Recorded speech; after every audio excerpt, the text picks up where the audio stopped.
तो थोड़ा सा अगर आप ध्यान से पढ़ोगे तो आपको इजीली ये सारी चीजें समझ में आएंगी। ठीक है, ओके। तो याद होगा जब अपन पिछले साल पढ़ रहे थे थर्मोडायनेमिक्स, ठीक है, अपन ने थर्मोडायनेमिक्स पढ़ा, स्टोइकियोमेट्री पढ़ा, तो हमने वहाँ पे इक्विलिब्रियम पढ़ा, ये सारी चीजें पढ़ी। तो थर्मोडायनेमिक्स में हमने देखा कि बहुत सारी चीजों को बता सकता है, बट एक चीज नहीं बता सकता, वो रेट ऑफ केमिकल रिएक्शन। और मैंने उस टाइम बोला था कि रेट ऑफ केमिकल रिएक्शन जो होता है वो हम कब पढ़ेंगे, 12th में, और वो है चैप्टर केमिकल काइनेटिक्स। ठीक है, अब basically rate of chemical reaction मतलब कि ये केमिकल काइनेटिक्स है क्या। तो बेसिकली देखो, काइनेटिक्स का मतलब क्या होता है, बोलो बेटा, रेट होता है। काइनेटिक्स का मतलब क्या होता है बेटा, बोलो, रेट, है ना। काइनेमेटिक्स पढ़ा है, काइनेटिक एनर्जी, मतलब काइनेटिक का मतलब कुछ चलता हुआ, समझ रहे हो। तो काइनेटिक्स बेसिकली यहाँ क्या डिफाइन कर रहा है, रेट डिफाइन कर रहा है। तो बेसिकली देखिए, केमिकल काइनेटिक्स बेसिकली एक ब्रांच है, ठीक है, जिसमें हम किससे डील करते हैं, रेट ऑफ रिएक्शन से, कि रिएक्शन का रेट क्या है, किस रेट से रिएक्शन आगे बढ़ रहा है ना, या फिर किस रेट से रिएक्शन में प्रोडक्ट की फॉर्मेशन हो रही है, किस रेट से रिएक्शन में जो है सो रिएक्टेंट का कंजम्पशन हो रहा है, ये सारी चीजें। क्या मेरी बात समझ में आ रही है? अरे बोलो बेटा हाँ। ठीक है, तो मैं क्या लिखूंगा, this topic deals with rates of rates of of rates of chemical reaction and rate of change in concentration या फिर pressure in case of gases.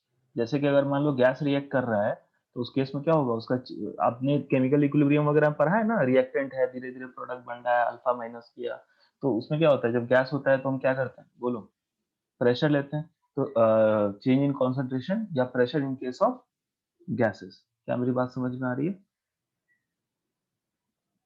During a chemical, आवाज कट रही है। आवाज कट रही है, रिएक्शन। जी अभी ठीक सर। है? अभी ठीक है? नहीं, सर ठीक हो रहा है, फिर बीच बीच में पूरा ही कट जा रहा है वैसा टाइप। अभी सही है? जी सर। जी सर। जैसे ही आवाज में कुछ प्रॉब्लम है तुरंत बताइए। ठीक है, तो मैं बेसिकली क्या बोल रहा था, जो केमिकल काइनेटिक्स होता है वो क्या करता है, आपको केमिकल रिएक्शन के रेट से डील करता है, कि केमिकल रिएक्शन किस रेट से आगे बढ़ रहा है, ठीक है, कितना टाइम में कंप्लीट होगा। रेट का मतलब क्या होता है, बेसिकली टाइम, कितना टाइम में कंप्लीट होगा। कंसंट्रेशन जो रिएक्टेंट का है, या जो अगर गैस है तो प्रेशर जो है रिएक्टेंट का, वो किस हिसाब से डिक्रीज हो रहा है, या फिर प्रोडक्ट का कंसंट्रेशन या प्रेशर किस हिसाब से इंक्रीज हो रहा है ड्यूरिंग अ केमिकल रिएक्शन। तो ये बेसिक काम है किसका, बोलो, rate of, sorry, chemical kinetics का। ठीक है, तो बेसिकली रेट ऑफ रिएक्शन होता क्या है, तो let's define now rate of reaction. Rate of reaction,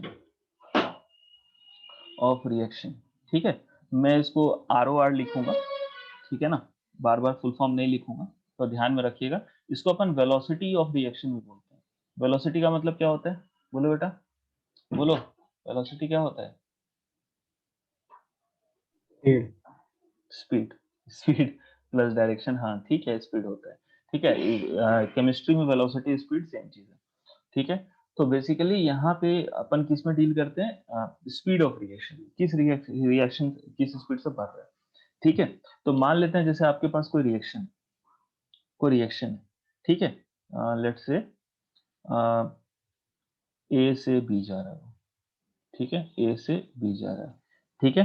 तो अगर मान लो कि इनिशियल इसकी कॉन्सेंट्रेशन ए की C1 है, और बाद में बदल के C1 माइनस C2 हो गई, ठीक है, C1 माइनस C2 हो गई, तो इसको अपन क्या, T इज इक्वल टू 0 पे या T is equal to T पे, ठीक है, T पे, ठीक है। तो अपन क्या लिखेंगे रेट को, रेट क्या हो जाएगा बेटा, rate would be equal to, बोलो, बोलो क्या हो जाएगा ये, change in concentration divide by time. कोई प्रॉब्लम, समझ आ रहा है? Rate of reaction of A क्या हो जाएगा, change in concentration of A divide by time. कोई दिक्कत, बोलिए। अरे समझ में आ रहा है कैसे करते हैं। रेट का मतलब क्या होता है, जैसे मान लो कि आप रिएक्शन में क्या होता है, मान लो रिएक्शन में कॉन्सेंट्रेशन चेंज होती है, तो रेट क्या हो जाएगा, change in concentration per unit time. कि कितना भाई चेंज हुआ और कितना टाइम लगा। कोई दिक्कत? बोलिए बेटा, बोलिए। तो इसका यूनिट क्या हो जाएगा बताइए? मोलैरिटी पर सेकेंड। कोई दिक्कत है? या फिर और किसी में डिफाइन कर सकते हैं इसको? बोलिए। अगर आपको ये है क्या बोलते हैं गैस है तो एटीएम पर सेकेंड, या फिर इसको अपन मिलीमीटर ऑफ एच जी पर सेकेंड भी डिफाइन कर सकते हैं। कोई दिक्कत? बोलिए बेटा हाँ कि ना। समझ में आ रहा है? तीनों यूनिट्स में डिफाइन कर सकते हैं ना? बोलिए। ठीक है। Next is types of reaction. Reaction कितने टाइप्स के होते हैं? Types of reaction. ठीक है। तो देखिए बेसिकली अपन रिएक्शन को जो है ना डिफरेंट टाइप्स ऑफ में डिवाइड कर सकते हैं। ठीक है। ओके, जैसे मान लीजिए कि आपके जो पहला ये है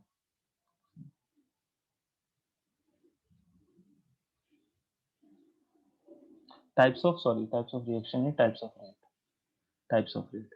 तो देखिए जो रेट के जो टाइप है ना, रेट ऑफ रिएक्शन, ठीक है, types of rate of reaction. ठीक है, इसको अपन बेसिकली तीन कैटेगरीज में आप पढ़ सकते हो। एक हो जाता है एवरेज रेट, ठीक है, कि एक पर्टिकुलर टाइम में कितना एवरेज टोटल कॉन्सेंट्रेशन में चेंज हुआ। उसी तरह एक हो जाता है इंस्टेंटेनियस रेट, इंस्टेंटेनियस रेट, टेनियस रेट। और एक हो जाता है आपको, देखिए इसको आप जो है ना इजीली अगर समझना है तो आप इसको काइनेमेटिक्स से रिलेट कर सकते हो। किससे रिलेट कर सकते हैं बोलो? काइनेमेटिक्स से, फिजिक्स से थोड़ा थोड़ा रिलेट करके आप समझ सकते हो। जैसे एवरेज और इंस्टेंटेनियस का फर्क तो आप लोग समझ रहे होंगे, है ना? एवरेज क्या निकालते हैं? जब एक पर्टिकुलर टाइम मान लो एक बॉडी है वो डिफरेंट डिफरेंट स्पीड से चल रहा है, ठीक है, और यहाँ पहुंच गए और आपको बोले कि तो क्या नाम है एवरेज बताओ, एवरेज वेलोसिटी क्या है इसका, एवरेज स्पीड क्या है, तो हम total distance divide by total time करते हैं। क्या मेरी बात समझ में आ रही है? हम ये नहीं देखते हैं कि बीच में क्या क्या वेलोसिटी रही है, क्या क्या चेंजेस आए हैं, है ना? लेकिन यही अगर मान लो मेरे को इंस्टेंटेनियस बोले तो फिर वो dx by dt हो जाता है। क्या मेरी बात समझ में आ रही है? इंस्टेंटेनियस का मतलब एक पर्टिकुलर इंस्टेंट में, एवरेज का मतलब क्या कि एक particular time interval, total change. कोई दिक्कत? बोलिए बेटा, समझ में आ रहा है? बोलो बेटा यस हाँ यार। ठीक है। और तीसरा क्या होता है? Initial date. यस तीसरा क्या होता है बेटा? Initial date. इनिशियल डेट मतलब वही रिएक्शन का इनिशियल स्टार्ट। ठीक है। चल मान लेते हैं कोई जैसे रिएक्शन है, let a reaction be R from R to P. R से पी एक रिएक्शन जा रहा है, आर रिएक्टेंट है, पी प्रोडक्ट। ठीक है। तो पहला एवरेज रेट क्या हो जाएगा बेटा? एवरेज रेट क्या हो जाएगा बताओ? Total change in concentration, total change in concentration divide by total time taken. जैसे अपन करते हैं ना average speed, total distance divide by total time. Total distance अपन कैसे निकालते हैं? कोऑर्डिनेट एक्सिस पे इसका पोजीशन देखते हैं, इसका पोजीशन देखते हैं। ठीक है, मतलब कि अगर मान लो एवरेज वेलोसिटी की बात करें, स्पीड की नहीं, ठीक है, तो कोऑर्डिनेट पोजीशन पे देखते हैं, टोटल इनके बीच का देखते हैं लेंथ, ठीक है, दैट इज डिस्प्लेसमेंट, उसको डिवाइड कर देते हैं टाइम से। उसी तरह यहाँ क्या है? Initial concentration final concentration divide by total time taken for the change of that concentration. Any doubts? So this can be written as delta C by delta T, जो मैंने ऊपर में लिखा था। कोई दिक्कत है बेटा? बोलिए।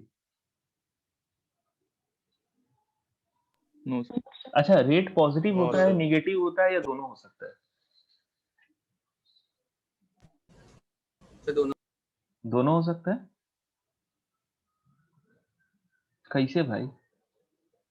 एग्जाम्पल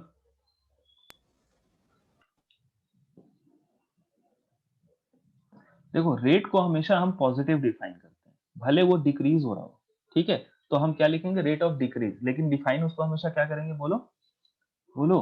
पॉजिटिव ही डिफाइन करते हैं रेट को। रेट हमेशा क्या होता है? प्लस नंबर होता है, माइनस नंबर नहीं होता है। चाहे वो डिक्रीजिंग हो या इंक्रीजिंग हो, उससे कोई फर्क नहीं पड़ता। क्या मेरी बात समझ में आ रही है सबको? बोलो, अरे बोलिए। रेट हमेशा कैसे डिफाइन किया जाता है? बोलो। पॉजिटिव। हाँ पॉजिटिव पॉजिटिव, ठीक है ना? आपको ऐसे उसको डिफाइन करना है कि हमेशा जो उसका न्यूमेरिकल वैल्यू आए वो हमेशा पॉजिटिव है, ठीक है ना? तो अपन क्या लिखेंगे? मैं लिख देता हूँ चीज, हमेशा ध्यान रखिएगा, चाहे फिजिक्स हो केमिस्ट्री हो। ठीक है। rate is rate is defined in always defined always defined in such a way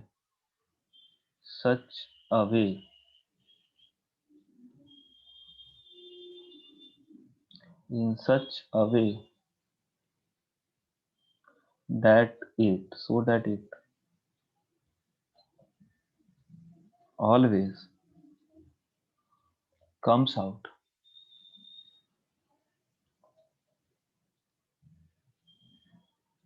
to be positive। ठीक है बेटा, ये हमेशा क्या आना चाहिए, पॉजिटिव आना चाहिए। जैसे मान लो कि आपको ये रिएक्शन है R से P, ठीक है, तो इसके लिए अगर मुझे रेट लिखना हो, जैसे रेट लिखना होगा, तो मैं इसमें रेट लिखूंगा, rate will be equal to minus of change of concentration of reactant by total time taking. ठीक है, या फिर अगर मुझे प्रोडक्ट के फॉर्म में लिखना हुआ तो मैं क्या लिखूंगा, change of concentration of product divide by total time taking delta T.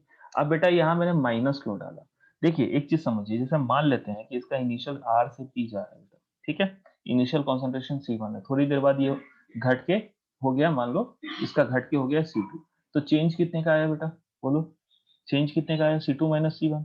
अरे बोलिए बेटा हाँ कि आया, चेंज कितने का, चेंज हमेशा क्या होता है, फाइनल माइनस इनिशियल, चेंज कितने का है, C2 माइनस C1।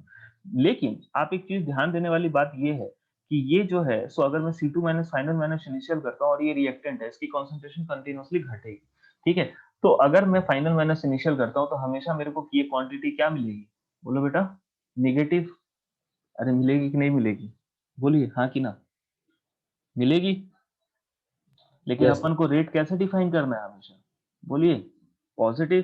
तो अपन ने क्या किया, बाहर से बोलो एक माइनस साइन लगा दिया, कोई दिक्कत, बोलिए बेटा हाँ कि ना, समझ में आया।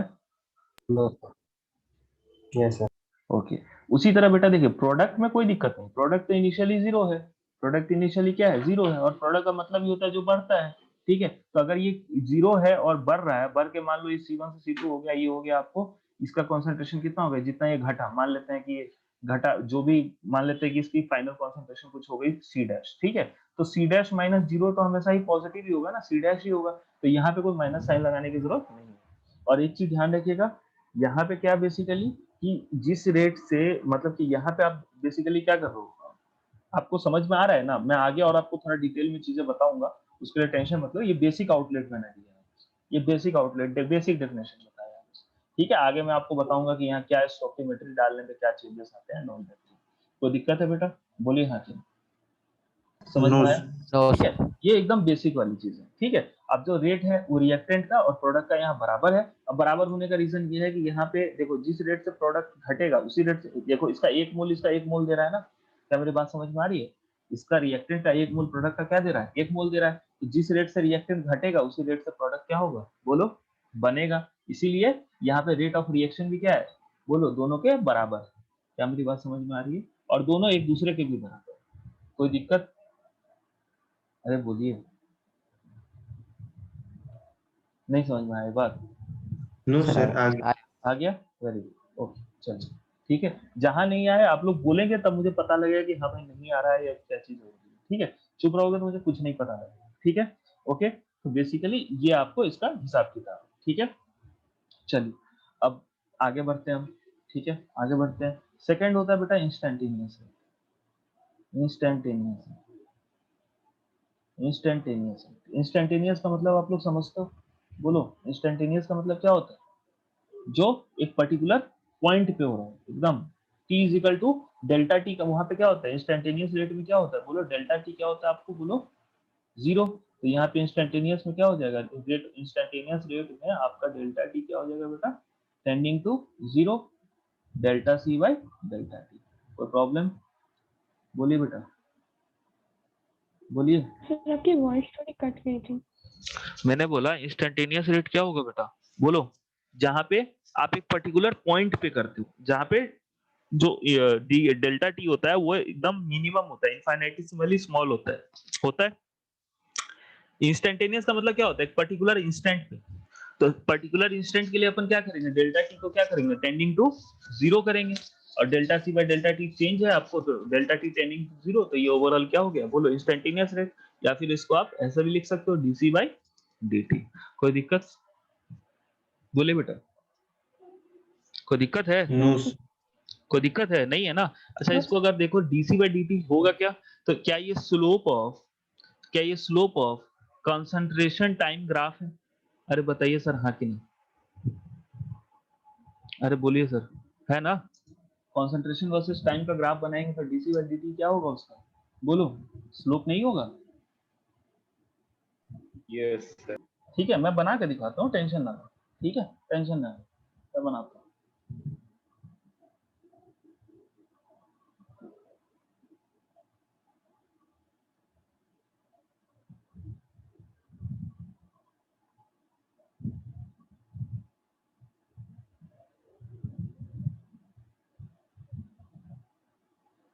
ओके देखिए, मान लीजिए कि ये मैं ग्राफ बनाता हूँ कंसंट्रेशन ऑफ रिएक्टेंट की कंसंट्रेशन वर्सेस टाइम की। तो अगर रिएक्शन आगे बढ़ रहा है तो कंसंट्रेशन रिएक्शन का घटेगा, मान लो ये कुछ इस टाइप से घटे, ये जस्ट एक रिप्रेजेंटेशन ग्राफ है, समझ में आ रहा है? बोलो। सर आपकी वॉइस नहीं आ रही। एक सेकंड बेटा, एक सेकंड रुक जाओ, मैं नेटवर्क चेंज करता हूँ।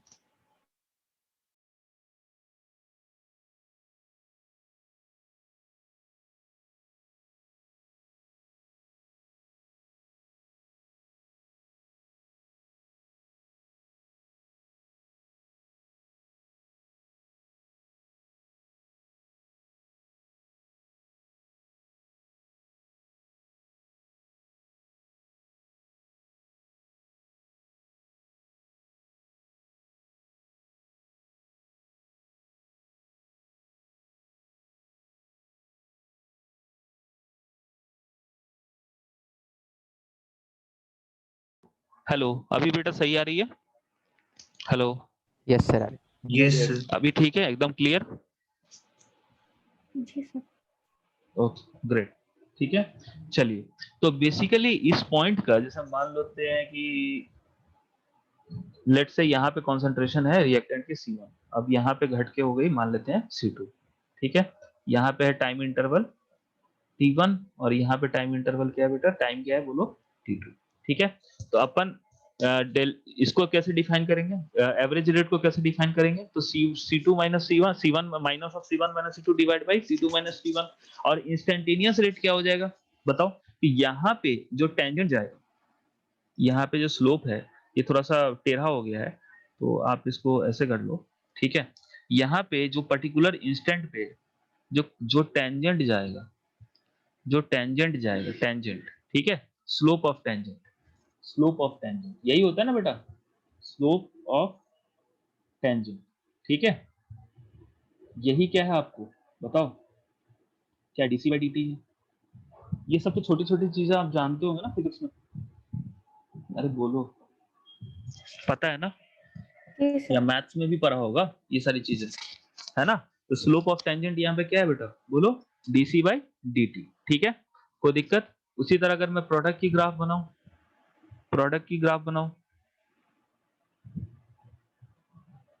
ठीक, तो यहाँ मान लीजिए कॉन्सेंट्रेशन ऑफ प्रोडक्ट है, डिवाइड और पर यूनिट टाइम बना रहा हूँ तो कॉन्सेंट्रेशन ऑफ प्रोडक्ट धीरे धीरे बढ़ेगी, तो यहाँ पे जो स्लोप ऑफ टेंजेंट होगा यहाँ भी वो क्या होगा बताओ, of tangent, this will be dc by dt. कोई दिक्कत बोलिए बेटा, किसी को कोई प्रॉब्लम है? नो बहुत अच्छे से समझ में आ रहा है, ठीक है। सो अगर मैं इंस्टेंटेनियस रेट को एग्जैक्टली प्रोडक्ट और रिएक्टेंट के टर्म में डिफाइन करूं, तो instantaneous rate would be equal to dc by dt at dc by dt at t tending to t is equal to t का मतलब है एक पर्टिकुलर टाइम पे, एक एग्जैक्ट इंस्टेंट पे। तो क्या हो जाएगा बेटा, रिएक्टेंट के केस में क्या हो जाएगा बताओ, रिएक्टेंट के केस में क्या हो जाएगा, minus of dr by dt हो जाएगा, ठीक है। और प्रोडक्ट के केस में क्या हो जाएगा, dp by dt। हाँ बेटा बोलो अक्षय। सर वो सेकंड वाला ग्राफ किसका है? प्रोडक्ट का, प्रोडक्ट की यस कॉन्सेंट्रेशन बढ़ेगी ना, ठीक है, ये समझ Yes. में आया सबको? ये जो सामने मैंने एक क्वेश्चन लिखा ये समझ में आया? इंस्टेंटेनियस रेट को क्या डिफाइन करते हैं? Change in concentration per unit time at a given time interval. तो रिएक्टेंट के लिए क्या हो जाएगा? रिएक्टेंट के लिए minus delta C by delta T होता था, तो टी टेंडिंग टू 0 है तो delta delta C by delta T would be equal to D R by D T.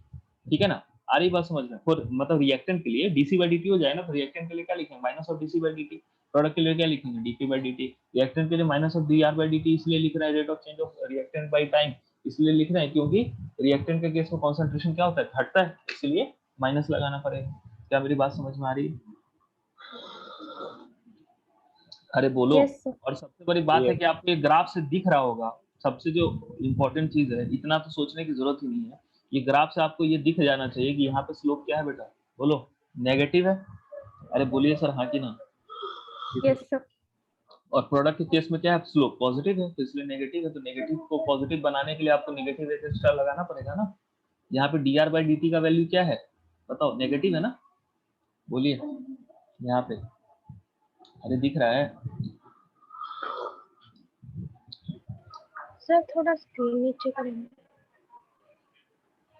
नीचे करने से नीचे चला जाता है, ऊपर करना होता है। समझ में आया सबको? यहाँ स्लोप क्या है? नेगेटिव है ना, वो दिख रहा होगा आपको। वैसे भी आप समझ सकते हो, कॉन्सेंट्रेशन के टर्म में स्लोप देख के भी समझ सकते हो, कोई दिक्कत वाली बात नहीं। ठीक है सर? Yes sir. Yes. कोई दिक्कत है? नहीं है? ठीक है, याद रखिएगा यहाँ पे। एक सेकंड बेटा,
हाँ बेटा देखिए, ठीक है। अच्छा, इस बीच में ये तो हो गया आपको कोई भी इंस्टेंट पे रेट, वो हो गया आपको क्या बोलो? Instantaneous rate.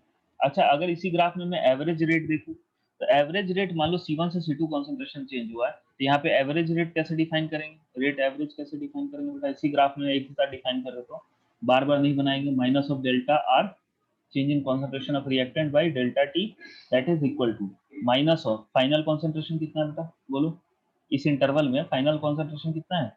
C2 है ना? यहाँ पे देखिए, इस इंटरवल की बात कर रहा हूँ मैं, ये इंटरवल की फाइनल कॉन्सेंट्रेशन कितना है बेटा? C2 minus of C2 minus initial concentration कितना है बेटा? C1 divide by final time कितनी है बेटा? T2 इनिशियल टाइम कितना है बेटा? T। कोई दिक्कत समझने में? बोलिए सर, कोई दिक्कत है किसी को भी? No sir. No, sir. ठीक है, अब मैं एकदम ऐसा क्वेश्चन दे रहा हूँ ना आपको, वैसा क्वेश्चन एग्जाम में नहीं आता, बस आपको फॉर्मूला समझाने के लिए, विजुअलाइज कराने के लिए मैं क्वेश्चन दे रहा हूँ, आप लोग करके बताओ। ठीक है?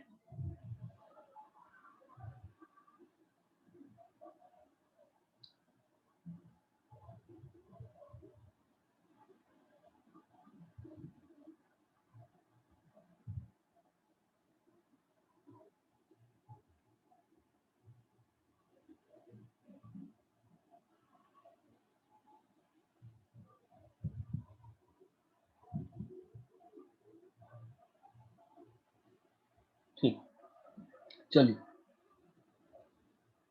एक छोटा सा सवाल, छोटे से सवाल से अपन शुरुआत करते हैं सवालों का, ठीक है। ध्यान से बनाइएगा, कोई दिक्कत। अच्छा, इनिशियल डेट तो छूटी है। Initial date of reaction, third is initial date. Initial date, initial date को मतलब क्या होता है, जब रिएक्शन जस्ट स्टार्ट होने वाला है उस टाइम पे रेट, ठीक है। तो बेसिकली आप क्या इसको क्या बोल सकते हो, क्या मैं ये भी बोल सकता हूँ instantaneous rate at T is equal to 0? नहीं बोल सकता हूँ। बोलो, इनिशियल डेट ऑफ रिएक्शन को क्या मैं instantaneous rate at T is equal to 0 बोल सकता हूँ? बोलिए सर, हाँ कि नहीं? Yes, sir. Yes, sir. और Yes, sir. इंस्टेंटेनियस रेट होता क्या है सर? बोलिए, क्या स्लोप ऑफ टेंजेंट होता है? अरे होता है कि नहीं? इंस्टेंटेनियस रेट क्या होता है? Slope of tangent.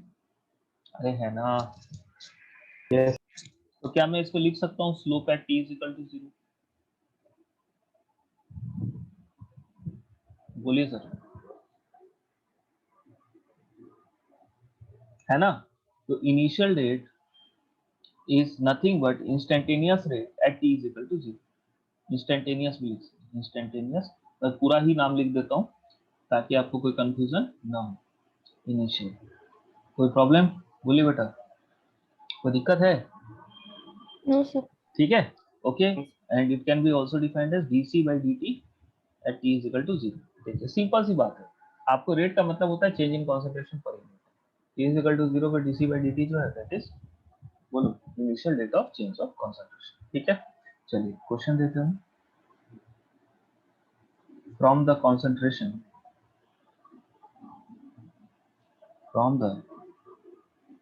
from the concentration of R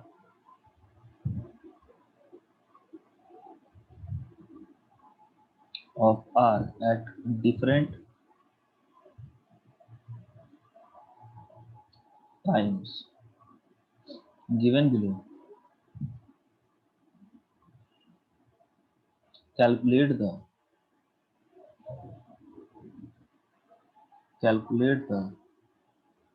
average rate of reaction। देखिएगा, ये एक रिएक्शन है, R2P जा रहा है, ठीक है, ओके। इसकी जो टाइम में दे रहा हूँ पर सेकेंड में, टाइम इन सेकेंड, एंड जो आपको कॉन्सेंट्रेशन है उसको मैं लिखूंगा 10⁻³ इंटू R पर मोल पर लीटर, ठीक है। तो ये मान लो जब 0 है, जब टाइम, तो इसकी वैल्यू 165 है तो 180, जब टाइम 10 है तो 40, जब टाइम 20 है तो ये 10, और जब 30 है तो ये 2.5, ठीक है। और ये आपको जो है ये जो डाटा है, this is during different time intervals, during different time intervals, ठीक है, ठीक है। कोई दिक्कत? या एक काम करो, यहाँ नहीं लिखा था, यहाँ लिखा था, मिसप्रिंट है question, during different time intervals, ठीक है। देखिए यहाँ ध्यान दीजिएगा, जैसे यहाँ पे 16 लिखा हुआ है ना, 16, तो इसका मतलब है 160 इंटू 10⁻³ ये R है, समझ में आ रहा है? तो 180 है तो 180 इंटू 10⁻³, कोई दिक्कत है? और ये टाइम, कोई दिक्कत? समझ में आ रहा है? तो हर टाइम इंटरवल Yes. में एवरेज रेट लिखिए, ठीक है। चलिए लिखिएगा, करिए।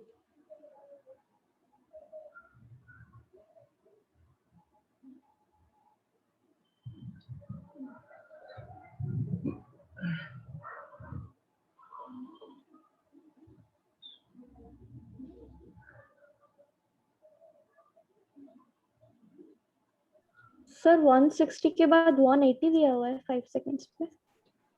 सॉरी, ये 80 है, ये 80 है यार। ये सवाल में थोड़ा सा पता है, ये सवाल ठीक से दिया नहीं, सवाल सही से दिया नहीं है। मैं इसको थोड़ा सा ट्वीट कर देता हूँ सवाल को, ताकि आपके लिए थोड़ा सा आसान हो जाए, ठीक है।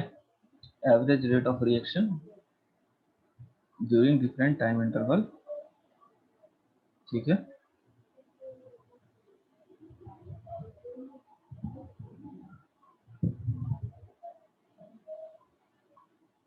ये जो कॉन्सेंट्रेशन है ये किसकी है, रिएक्टेंट की, ठीक है। अब सही है, अब चलेगा, अब कोई दिक्कत नहीं, बनाइए। वैसे आप देख के भी पकड़ सकते थे कि रिएक्शन का कॉन्सेंट्रेशन घट रहा है तो मतलब कि ये रिएक्टेंट की रेट है, ठीक है। अच्छा वैसे यहाँ दिया हुआ, सॉरी यहाँ दिया हुआ the find from the concentration of art at different times and R2 की रिएक्शन है तो R2 रिएक्टेंट है। बहुत इजी सा सवाल है, जल्दी से बनाइए।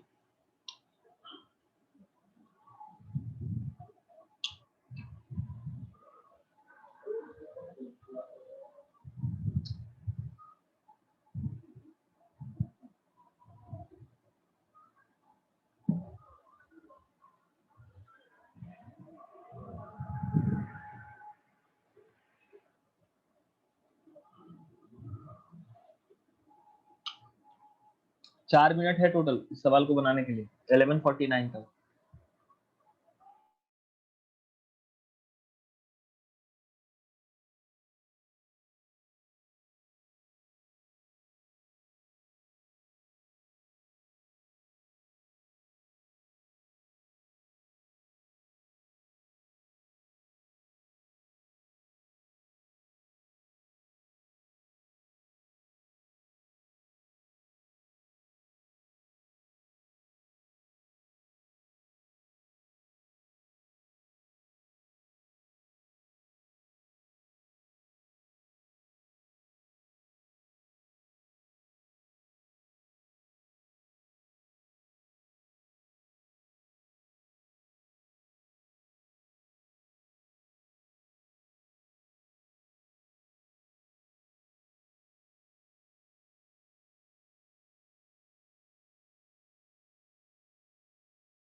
पांच लोगों का आंसर आया सर। बस आपको देखना है फाइनल, इनिशियल, और ये ध्यान रखना है रेट पॉजिटिव आना चाहिए, बस और कुछ भी नहीं, ठीक है।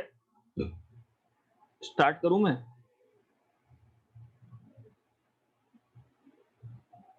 देखिए मैं ऐसे दिखाता हूँ, आपको क्या बोला है, डिफरेंट टाइम इंटरवल में आपको एवरेज रेट निकालना है। मतलब कि 0 to 5 में, 10 to 5 में, 5 से 10 में, 10 से 20 में, 20 से 30 में, ऐसे इसमें आपको क्या निकालना है, बोलो बोलो, क्या निकालना है? Average rate. एवरेज रेट निकालना है, ठीक है। तो मान लेते हैं कि average rate average in interval 0 to 5, तो क्या हो जाएगा सर बताइए? Minus of final concentration 80 into 10 to the power 3। देखिए सर कितना दिया हुआ है, 80, 5 पे कितना दिया हुआ है सर 80, और यहाँ पे जो भी r का वैल्यू है उसको 10 टू द पावर 3 से मल्टीप्लाई करेंगे, और माइनस बोलो 160 into 10 to the power 3, that is at t is equal to 0। कोई दिक्कत? बोलिए सर हाँ कि ना। समझ में आ रहा है? डिवाइड बाय टाइम इंटरवल कितना हो जाएगा सर 5, तो this will be equal to, बताओ, माइनस ऑफ अंदर क्या हो जाएगा, minus of 80 into 10 power 3, minus minus plus, so 80 into 10 to the power 3 divide by 5, तो ये हो जाएगा आपको 16, तो this will be 16 into 10 to the power 3। ये दिया हुआ मोल पर लीटर, तो आपको ओवरऑल यूनिट क्या हो जाएगा, मोल पर लीटर पर सेकेंड। कोई दिक्कत? अरे बोलिए सर, सबको समझ में आया? माइनस इसीलिए लगाया ताकि ये क्वांटिटी ओवरऑल रेट पॉजिटिव आए। समझ आ रहा है सबको? रिएक्टेंट को में क्या करते हैं, माइनस लगाता है ताकि ओवरऑल पॉजिटिव आए, क्योंकि फाइनल माइनस इनिशियल हमेशा निगेटिव होगा रिएक्टेंट के केस में देखेंगे। उसी तरह अगर मैं आर एवरेज निकालूं किसके लिए बताइए सर, 5 से 10 इंटरवल के लिए, तो अगेन आपका क्या हो जाएगा सर बताइए, यहाँ पे एट 10 फाइनल 10 पे p इज इक्वल टू 10 पे कितना है कॉन्सेंट्रेशन बताइए, 40 इंटू 10 टू द पावर 3, ठीक है। p इज इक्वल टू 5 पे कॉन्सेंट्रेशन कितना है sir, 80 into 10 to the power 3, ठीक है। डिवाइड बाय टाइम इंटरवल, देखिए t is equal to 5 to 10 पे कितना है, t इज इक्वल मतलब फाइनल टाइम कितना है, t is equal to 10, initial time कितना है, t इज इक्वल टू 5, तो चेंज कितना है 10 माइनस 5। अरे बोलिए सर डेल्टा t की वैल्यू कितनी हुई 10 माइनस 5, ये delta C minus of delta C by delta T, वही तो किया है। समझ में आ रहा है कि नहीं आ रहा है बेटा सबको? अगर ये समझ नहीं आया तो आगे केमिकल काइनेटिक्स कुछ नहीं समझ में आएगा। इसीलिए मैं बोल रहा हूँ कि ये बेसिक चीजें हैं, एकदम आनी ही चाहिए। अगर नहीं आ रहा है तो 20 बार पूछो, मैं बताऊंगा, क्योंकि अगर यहाँ नहीं समझ में आया तो फिर आपको चैप्टर नहीं समझ में आएगा, गारंटी है। क्या ये बात सबको समझ में आ रही है? बोले बेटा हाँ। Yes Yes, sir. sir. Very good, ठीक है। तो ये आपको क्या लिखोगे ऊपर 40 into 10 to the power 3 divide by बोलो 5, 5 8 जा 40, so this will be 8 into 10 to the power 3 mole per litre per second. उसी तरह बेटा average rate in in time interval 10 to 20, 10 to 20 क्या हो जाएगा बेटा बताइए, 10 पे 10 20 पे कितना कॉन्सेंट्रेशन है, फाइनल कॉन्सेंट्रेशन 20 पे 10, ठीक है। तो ये हो गए 10 into 10 to the power 3 minus of, यहाँ दिखा है R into 10 to the power minus of 20 पे कितना है, 10 पे कितना है सर 40, तो 40 इंटू 10 टू द पावर 3, ठीक है। डिवाइड बाय टाइम इंटरवल क्या हो जाएगा सर बताइए, 20 माइनस 10, 20 माइनस 10, ठीक है। तो this will be equal to, this will be equal to, बोलिए कितना हो जाएगा, 30 into 10 to the power 3 divide by बोलो 10, 10 3 जा 30, so this will be equal to 3 into 10 to the power. कोई प्रॉब्लम बताइए सर, कोई दिक्कत है किसी को? No sir. No sir. बहुत अच्छा। आगे देखिएगा सर एवरेज रेट, ठीक है, 20 से 30 last time interval, final concentration क्या है सर 30 पे 2.5, तो 2.5 इंटू 10 टू पावर 3 है final concentration, 0.5 into 10 to power 3 minus of initial concentration कितना है सर 10, ठीक है। t इज इक्वल टू 20 पे 10 इंटू 10 टू पावर 3, ठीक है सर। टाइम इंटरवल क्या हो जाएगा सर बताइए, 30 minus 20, so this will be equal to 7.5 into 10 to power 3, ठीक है, divide by 10, so it would be equal to what, बोलो कितना हो जाएगा ये, So 7.5 into 10 to the power 2. 7.5 into 10 to power 2 mole per litre per second. अच्छा एक चीज आप लोगों ने ध्यान, अगर आप ये वैल्यूज को ध्यान से देखो, वैसे तो अपन इसको डिस्कस करेंगे, बट क्योंकि एक क्वेश्चन आ गया, क्वेश्चन के थ्रू चीजों को समझना आसान होता है, तो इसलिए मैं आपको दिखाना चाहता हूँ। अगर आप ध्यान दो तो देखिए यहाँ सेम टाइम इंटरवल, देखिए फर्स्ट और सेकंड के केस में टाइम इंटरवल सेम, क्या टाइम इंटरवल सेम है? बोलिए हाँ कि ना, है ना सर? अरे है ना, Yes, sir. दोनों में क्या 5 और 5 है, लेकिन इनिशियल जो 0 to 5 जो रेट है that is 16 into 10 to the power 3 और 5 to 10 जो रेट है that is 8 into 10 to the power 3। मतलब कि आपको दिख रहा होगा कि रेट क्या हो रही है, सेम टाइम इंटरवल के लिए रेट थोड़ी देर बाद घट जा रही है। अरे हो रही है कि नहीं सर? अरे बोलिए हाँ कि ना। Yes. ठीक जी है, सर। आगे भी वो उसी टाइम इंटरवल में घट ही रहा है। ठीक है, यहाँ पे अगर आप सेम टाइम इंटरवल को मैं कंपेयर इसलिए करके दिखा रहा हूँ ताकि आपको कंफ्यूजन ना हो, बाकी घट कंटिन्यूअसली रहा है। उसी तरह अगर आप यहाँ देखो तो यहाँ भी क्या हो रहा है आपको, बोलो बोलो कि यहाँ पे आपको जो यहाँ पे देखिए सेम टाइम इंटरवल है 10 का, यहाँ भी 10 का, लेकिन यहाँ पे रेट है 3 into 10 power 3, यहाँ 7.5 into 10 power 2, मतलब यहाँ भी घट रहा है। तो बेसिकली मैं कहना ये चाहता हूँ कि देखिए आपने लॉ ऑफ मास सेक्शन में देखा होगा, rate is directly proportional to concentration to the power, बोलो कोफिशिएंट, पढ़ा है ना केमिकल इक्विलिब्रियम, है ना? मतलब कि रेट Yes. किस पे डिपेंड करता है, किस पे डिपेंड करता है? कॉन्सेंट्रेशन पे। तो कॉन्सेंट्रेशन घटेगी तो रेट, अरे बोलिए सर, जरूरी ही घटेगा ही, है ना? कॉमन सेंस की बात। क्या मेरी बात समझ में आ रही है? बोलिए सर हाँ कि ना। Yes, sir. Yes sir. ठीक है, वैसे हम इस चीज को और डिटेल में समझेंगे, उसके लिए आपको चिंता करने की बात नहीं है। ये तो जस्ट एक क्वेश्चन था, लेकिन मेरे दिमाग में आया कि इसको आपको समझा देता हूँ अभी, शायद आपको चीजें और बेहतर तरह से समझ में आए। अब देखिए एक नेक्स्ट आसान टॉपिक स्टार्ट कर रहा हूँ, आपको इजिली समझ में आ जाएगा इसमें। ठीक है, रिलेशन बिटवीन, जहां दिक्कत हो प्लीज बोलिए। The rate of reaction, the rate of reaction पहले ही बोल चुका था, आर वार्ड लिखूंगा उसको, ऑफ डिफरेंट, आप चाहे तो अपने कॉपी में फुल फॉर्म लिख सकते हैं, ठीक है ना? Species taking part in a chemical reaction, chemical reaction, ठीक है?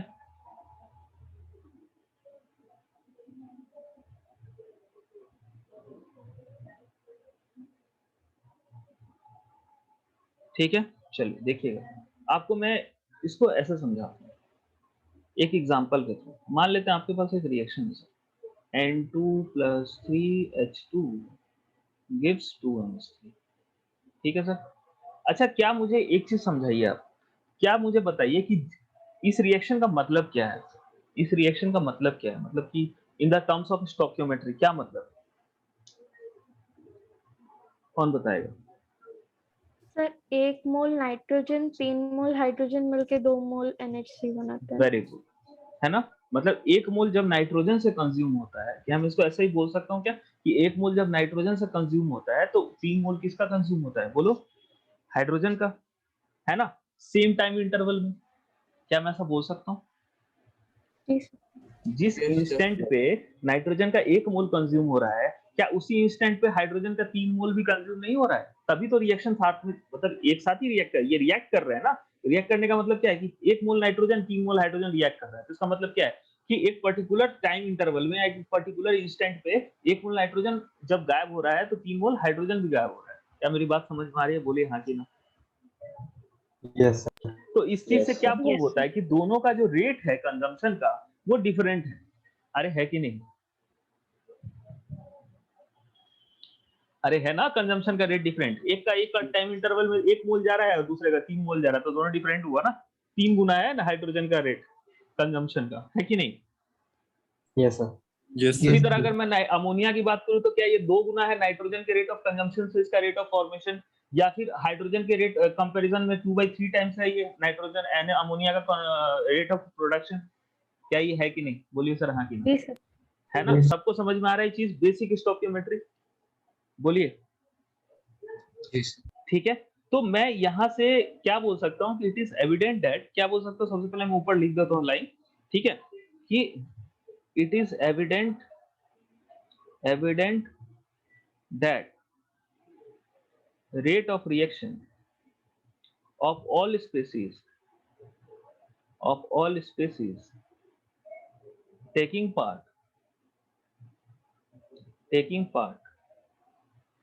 in a chemical reaction are not equal, equal, ठीक है, समझ में आ रही है, एज सीन थ्रू स्टोकियोमेट्रिक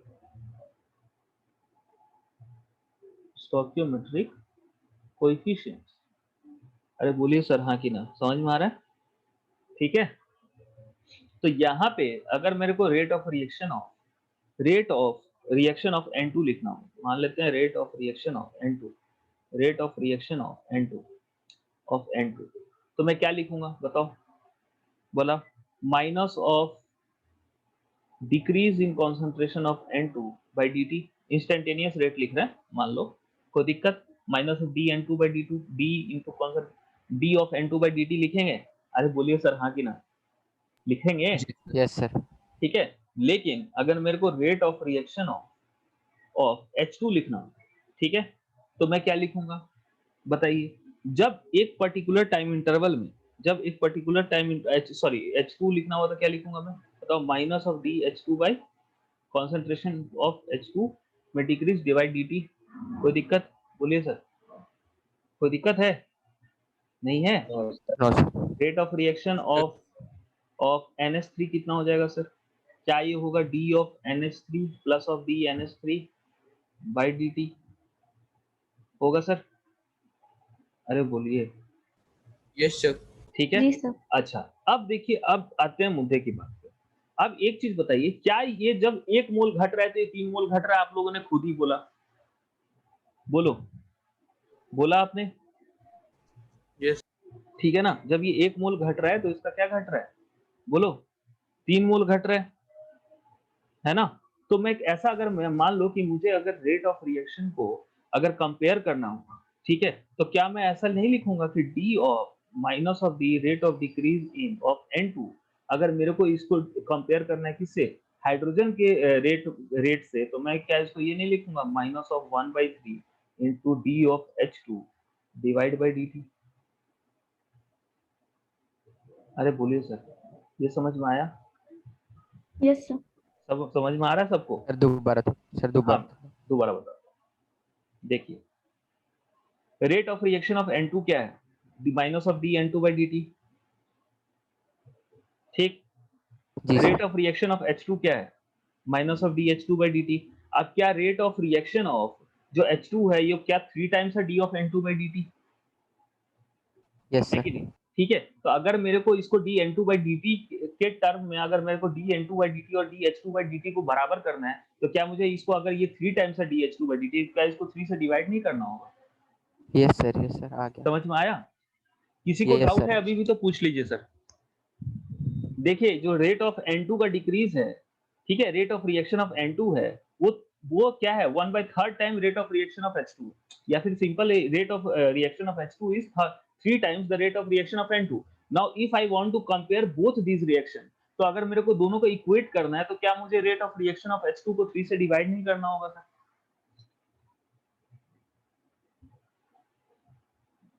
बोलिए सर, सबको समझ में आया, हाँ कि ना, Yes, sir. Yes, yes. सबको क्लियर है अच्छे से, यस है ना। उसी तरह Yes, sir. आप देखिए यहाँ पे कि जिस रेट से जो हाइड्रोजन क्या हो रहा है, जब 3 मोल इसका कंज्यूम हो रहा है तो इसका 2 मोल बन रहा है अमोनिया का, तो अगर 3 मोल कंज्यूम हो रहा है हाइड्रोजन का तो 2 मोल अमोनिया बन रहा है, ठीक है। तो अगर मेरे को इसको हाइड्रोजन का, नाइट्रोजन के कंपेयर में देखिए तो ज्यादा बेटर होगा, क्योंकि नाइट्रोजन आपको सिंगल यहाँ पे स्टोइकियोमेट्रिक कोएफिशिएंट है, जब नाइट्रोजन का 1 मोल कंज्यूम हो रहा है तो अमोनिया का 2 मोल बन रहा है, ठीक है। मतलब कि रेट जो है अमोनिया के फॉर्मेशन का, that is double of rate of consumption of what, nitrogen. क्या मेरी बात समझ में आ रही है, बोलिए, ये इसके क्या है, अमोनिया के रेट का फॉर्मेशन क्या है, नाइट्रोजन का डबल है सर, अरे बोलिए। तो अगर क्या मेरे को दोनों Yes, को yes, इक्वेट sir. करना होगा, तो क्या मैं अमोनिया को क्या करूंगा, हाफ से डिवाइड करूंगा, अरे बोलिए सर हाँ कि नहीं, Yes, sir. ठीक है। अब यहाँ पे मैंने निगेटिव इसलिए लगाया क्योंकि ये रेट ऑफ कंजम्पशन है और ये रेट ऑफ क्या है, फॉर्मेशन है, ठीक है। तो फॉर्मेशन पॉजिटिव और ये निगेटिव, तभी तो ओवरऑल पॉजिटिव आएगा ना सब। अरे बात समझ में आ रही है कि नहीं आ रही है, Yes, sir. बोलिए। तो अब बेटा थोड़ा सा इस इक्वेशन को ध्यान से देखिए और इसको ध्यान से देखिए, तो आपको अब मामला कुछ समझ में आएगा। कुछ समझ में आया मामला, देखो देखो ऊपर इक्वेशन को देखो और फिर इसको देखो, कुछ मामला दिख रहा है क्या है एक्चुअली, स्टोकियोमेट्रिक कोएफिशिएंट्स डिवाइड होकर इक्वेट कर जा रहे हैं। बहुत अच्छे। स्टोकियोमेट्रिक कोएफिशिएंट क्या हो रहा है, जो भी जिसका स्टोकियोमेट्रिक कोएफिशिएंट है वो रेसिप्रोकल में चला जा रहा है। क्या मेरी बात समझ में आ रही है? अरे बोलिए, जैसे अमोनिया हाइड्रोजन का क्या है 3, तो नीचे 3 चला गया 1/3। नाइट्रोजन अमोनिया क्या है 2, तो 1/2 चला गया। नाइट्रोजन का क्या है 1, तो 1/1 तो 1 ही होता है सर। क्या समझ में आया? बोलिए सर हाँ कि नहीं? बोलिए, अरे बोलिए सर। Yes sir. ठीक है। Yes sir. दूसरी चीज यहाँ पे ध्यान देने वाली बात ये है कि अगर आप रिएक्शन के कंजम्पशन को अगर रेट में दिखाना चाहते हो नेगेटिव डालोगे, प्रोडक्ट को दिखाना चाहते हो तो पॉजिटिव के साथ दिखाओगे। तो यहाँ पे नेगेटिव, यहाँ पे पॉजिटिव, तो इससे ये चीज समझ में आता है। अगर आप सिंपल ध्यान में रखो कि आपको जब रेट ऑफ कंजम्पशन जब रिएक्टेंट के फॉर्म में अगर रेट को डिफाइन कर रहे हो तो माइनस, और प्रोडक्ट के फॉर्म में डिफाइन कर रहे हो तो प्लस। और बेसिकली आपको अगर किसी रिएक्शन में सारे के रेट्स को इक्वेट करना है तो आप क्या करोगे, सिंपल सा, अगर किसी भी रिएक्शन में आपको सारे जो रिएक्टेंट है और प्रोडक्ट है उनके रेट को इक्वेट करना है, तो रिएक्टेंट के रेट को आप minus 1 by stoichiometric coefficient into उसका rate of consumption is equal to क्या कर दोगे, बोलो, plus of 1 by stoichiometric coefficient of क्या नाम है प्रोडक्ट इनटू उसका रेट ऑफ फॉर्मेशन। क्या मेरी बात क्लियर है? अरे बोलिए सर हाँ कि नो, समझ में आया? Yes sir. यस ठीक सर। है, मतलब कि अगर मैं एक जनरल रिएक्शन लिखूं A plus BB gives CC plus DD, तो सर मैं क्या लिखूंगा, क्या मैं लिखूंगा अगर मेरे को सारे को रेट को कंपेयर करना है, minus of 1 by A DA by DT। देखिए जो इसका स्टोकियोमेट्रिक कोएफिशिएंट है उसको 1 बाय, और रिएक्टेंट है तो माइनस, ठीक है। उसी तरह माइनस ऑफ 1 बाई बी, इसका देखिए बी का लिखना है रेट, और देखिए इक्वेट जब कर रहे हैं मैं तब की बात कर रहा हूँ, जब सारे के रेट को इक्वेट कर रहे हैं तब। क्या मेरी बात समझ में आ रही है? किस कब लिखा गया है? जब सारे के रेट को हमको क्या करना है, बोलो, इक्वेट करना है। ये बात समझ में खोपड़ी में डाल लो, कहीं भी नहीं लगाना है। कहाँ पे लगाए हैं? जहाँ पे रेट को हम क्या कर रहे हैं, अरे बोलिए सर, इक्वेट इक्वेट कर रहे इक्वेट हैं। कर, ठीक है। Minus of 1 by B D V by dt, ठीक है। रेट अभी भी ए का वही होगा, minus of D A by D, लेकिन जब इक्वेट कर रहा है तो minus of 1 by D A by D, जब सारे को मेरे को एक साथ लिखना है। Rate of hydrogen D H by D T ही है sir, minus of D H by D T, लेकिन जब इक्वेट करना है तो minus 1 by D H by D, ठीक है। Is equal to 1 by C plus 1 by C D C by D T, product में plus is equal to plus 1 by D D D by D T. मैं आपको मजाक नहीं कर रहा हूँ, जितने भी बच्चे हैं चाहे वो कितने भी पुअर हो कुछ भी हो, सबको इक्वेशन आ ही जाता है अल्टीमेटली, ठीक है। उसमें कोई, लेकिन इक्वेशन का मतलब नहीं समझ में आता है मोस्ट ऑफ द पीपल को। क्या आपको मतलब भी समझाने में सफल हुआ कि नहीं? मतलब आपको समझ में आया कि नहीं? आपको यस समझ में आ सर। गया तो मैं सफल हुआ, नहीं आया तो नहीं हुआ। समझ में आ गया सबको? Yes Yes, sir. sir. बहुत अच्छे, चलिए। तो मतलब अपने को समझ में आया, चलिए ठीक है। तो तो अब मैं आपको एक पता है एक बहुत मजे की बात बताता हूँ, जो मतलब लोग ध्यान नहीं देते उस चीज पे। बहुत मजे की बात बताता हूँ, ठीक है।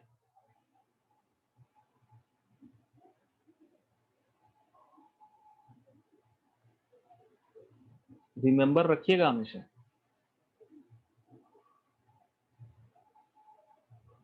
Remember that rate of reaction phase of reaction phrase has no meaning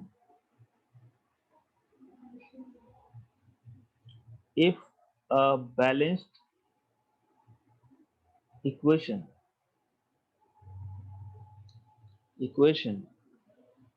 is not given, is not given, is not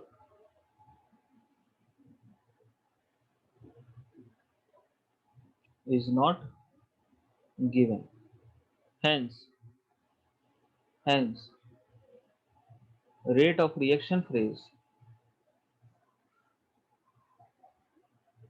rate of reaction phrase,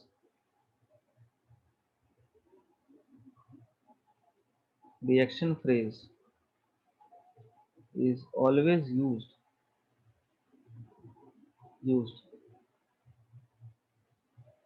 with, is always used with a balanced chemical equation।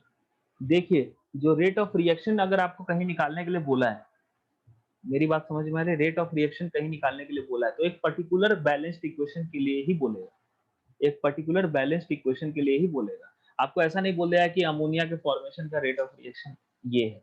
क्या मेरी बात समझ में आ रही है? आपको वो equation दे देगा उसके फॉर्मेशन का, बैलेंस्ड इक्वेशन। समझ में आ रहा है? जब तक वो बैलेंस्ड इक्वेशन नहीं दिया है तब तक उस रेट ऑफ रिएक्शन का कोई मीनिंग नहीं है। अरे बोलिए सर हाँ कि ना? Yes, sir. अरे बूझे, मतलब कि आपको दिया रहेगा ऐसे ए प्लस बी बी, ये C C plus D D, और आप लिखोगे रेट ऑफ रिएक्शन। ये रेट ऑफ रिएक्शन ही है ओवरऑल जो अपन लिखते हैं ना, this is rate of reaction, this is rate of reaction, इसी रेट से रिएक्शन चल रहा है, समझ में आ रहा है? Is equal to minus of 1/a dA/dt। ठीक है, ठीक है, जिस रेट से प्रोडक्ट कंज्यूम हो रहा है और रिएक्टेंट बन रहा है, अगर मैं सारे को इक्वेट कर देता हूँ तो ये बेसिकली क्या है? बोलो, रेट ऑफ रिएक्शन ही तो है, जिस रेट से रिएक्शन आगे बढ़ रहा है। अरे मेरी बात समझ में आ रही है कि नहीं? तो क्या मैं इसको रेट ऑफ रिएक्शन नहीं लिख सकता हूँ? अरे बोलिए सर। अगर मैं Yes. जिस रेट से रिएक्टेंट खत्म हो रहा है उसी मतलब, और जो सारे रिएक्टेंट जो खत्म हो रहे हैं और जो सारे प्रोडक्ट बन रहे हैं सारे के रेट को मैं मिला दूं तो उसी रेट से वही रेट आपका क्या हो गया? रेट ऑफ रिएक्शन नहीं हुआ है ना? Is equal to minus of 1/b। क्या ये बात सबको समझ में आ रही है? बोलिए बेटा, जो अभी मैंने स्टेटमेंट बोला है सबको समझ में आ रहा है? बोलिए हाँ कि ना। जी sir. Okay, yes sir. dd/dt। ठीक है सर, ओके। तो जैसे मैं आपको समझाने के लिए एक सवाल से समझाता हूँ, सिंपल सा, आप ट्राई कीजिए पहले। सर वो लाइन और एक बार बोल देंगे? बेटा मैंने बोला कि ये जो मैंने लिखा है कि rate of consumption of dA/dt, जो मैंने सबको इक्वेट किया है कि अगर मेरे को सारे के रेट को इक्वल करना है तो मैं उसके स्टोइकियोमेट्रिक कोएफिशिएंट से डिवाइड करूंगा और 1 बाई लिखूंगा, उसको मैं बोलो रेट ऑफ उसका कंजम्पशन या जो भी formation in case of product वो लिखूंगा। अब जब सब मैंने सारे को रेट को इक्वेट कर दिया तो ये बेसिकली क्या बता रहा है कि एक पर्टिकुलर टाइम इंटरवल में इतना कंज्यूम हो रहा है, इतना कंज्यूम हो रहा है, उसी इंस्टेंट पे इतना बन रहा है, ये इतना बन रहा है, वही तो मतलब हुआ ना? अरे इसका बोलो, यस यही सर। मतलब है ना? हाँ तो यही सर। तो रेट ऑफ रिएक्शन होता है ना कि किस एक पर्टिकुलर टाइम इंटरवल में कौन कितना कितना बन रहा है, कौन कितना कितना कौन कितना कितना बन रहा है और कौन कितना कितना कंज्यूम हो रहा है। तो क्या यही रेट ऑफ रिएक्शन नहीं है?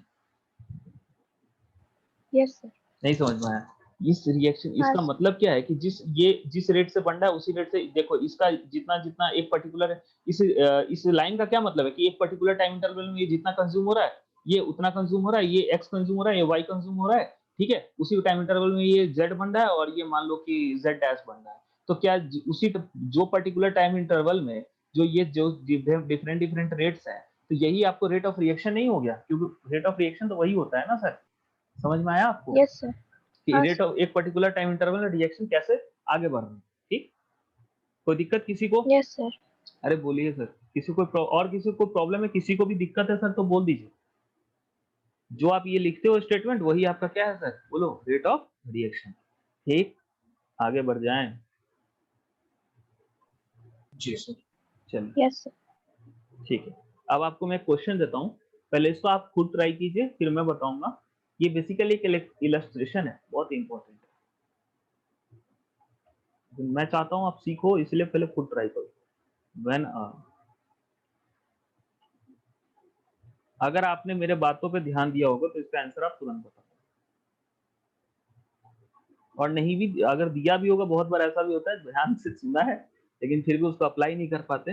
कोई बात नहीं, मैं तो हूँ ही, मेरे को तो मैं तो बताऊंगा ही, फिर सीख जाएंगे। With some amount of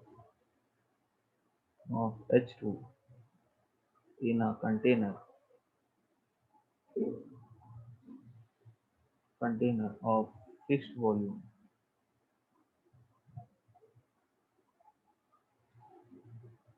at a particular temperature, find out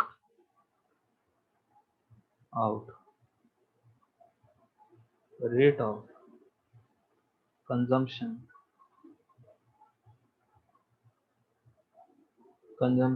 of hydrogen at this instant, बोलिए सर, बताइए। रिएक्शन नहीं दिया। नहीं, यही लिखा है बस।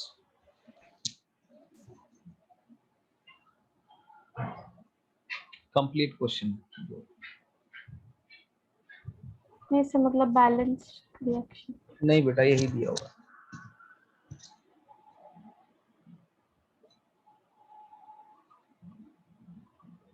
एक मिनट देता हूँ इस क्वेश्चन को सॉल्व करने के लिए। 12:15 तक करो सॉल्व करके आंसर बताओ।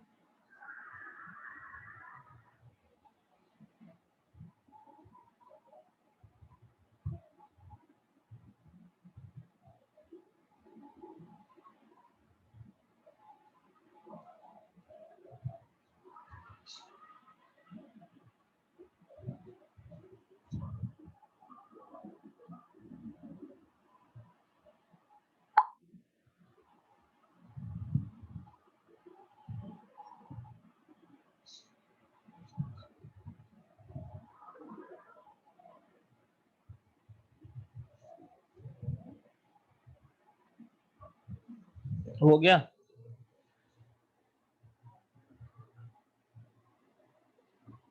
निकिता, रोहित, अभी मैंने क्या बताया था बेटा, बोलो। स्वयं रेट, वाह। अभी मैंने क्या बताया था बाबू, देखिए क्या बताया था, क्या बताया था? अरे बोलिए सर। मैंने पूछा। हाँ, तो इसका आंसर बताना था ना। क्या आंसर का, किसी क्वेश्चन का आंसर ये नहीं हो सकता कांट बी डिटरमाइंड या मीनिंगलेस क्वेश्चन? किसी क्वेश्चन का आंसर कांट बी डिटरमाइंड नहीं हो सकता क्या? जी सर। Yes, हो sir. सकता है कि नहीं हो सकता? Yes, sir. मैंने वही बोला था कि तुम देखोगे फिर तुरंत बोलोगे। मैंने आप लोगों को हिंट भी दिया था 3-4 बार, दिया था ना बेटा। ये इसी को, ये जो पॉइंट लिखा है उसी का ये एप्लीकेशन है। समझ आया? यहाँ पे आपको दिया हुआ नहीं है आपको रिएक्शन, अब रिएक्शन नहीं दिया हुआ है तो ये मीनिंगलेस है। समझ आ रहा है? ये क्वेश्चन Yes, क्या है, sir. बोलो। मीनिंगलेस है। मजा आया? जी सर। सर अगर सिर्फ एक रिएक्शन लिख दिया जाए पर वो बैलेंस ना हो तो फिर भी मतलब आंसर मीनिंगलेस हो जाएगा। अगर वो मतलब बैलेंस्ड नहीं है तो वो तो वैसे ही मीनिंगलेस है। मीनिंगलेस तो है ही, तो बैलेंस्ड इक्वेशन आपको देना ही पड़ेगा उसको। मैं दिखाता हूँ आपको कैसे मीनिंगलेस है, मैं आपको प्रैक्टिकली दिखाता हूँ। रुक जाओ। सबसे पहली चीज, ये क्वेश्चन क्या है, स्टार्ट लगा लीजिएगा अपने कॉपी पे। ठीक है, द क्वेश्चन इज बोलिए, meaningless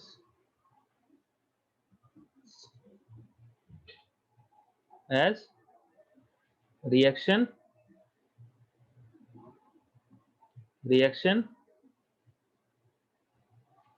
at which the rate of which is given to us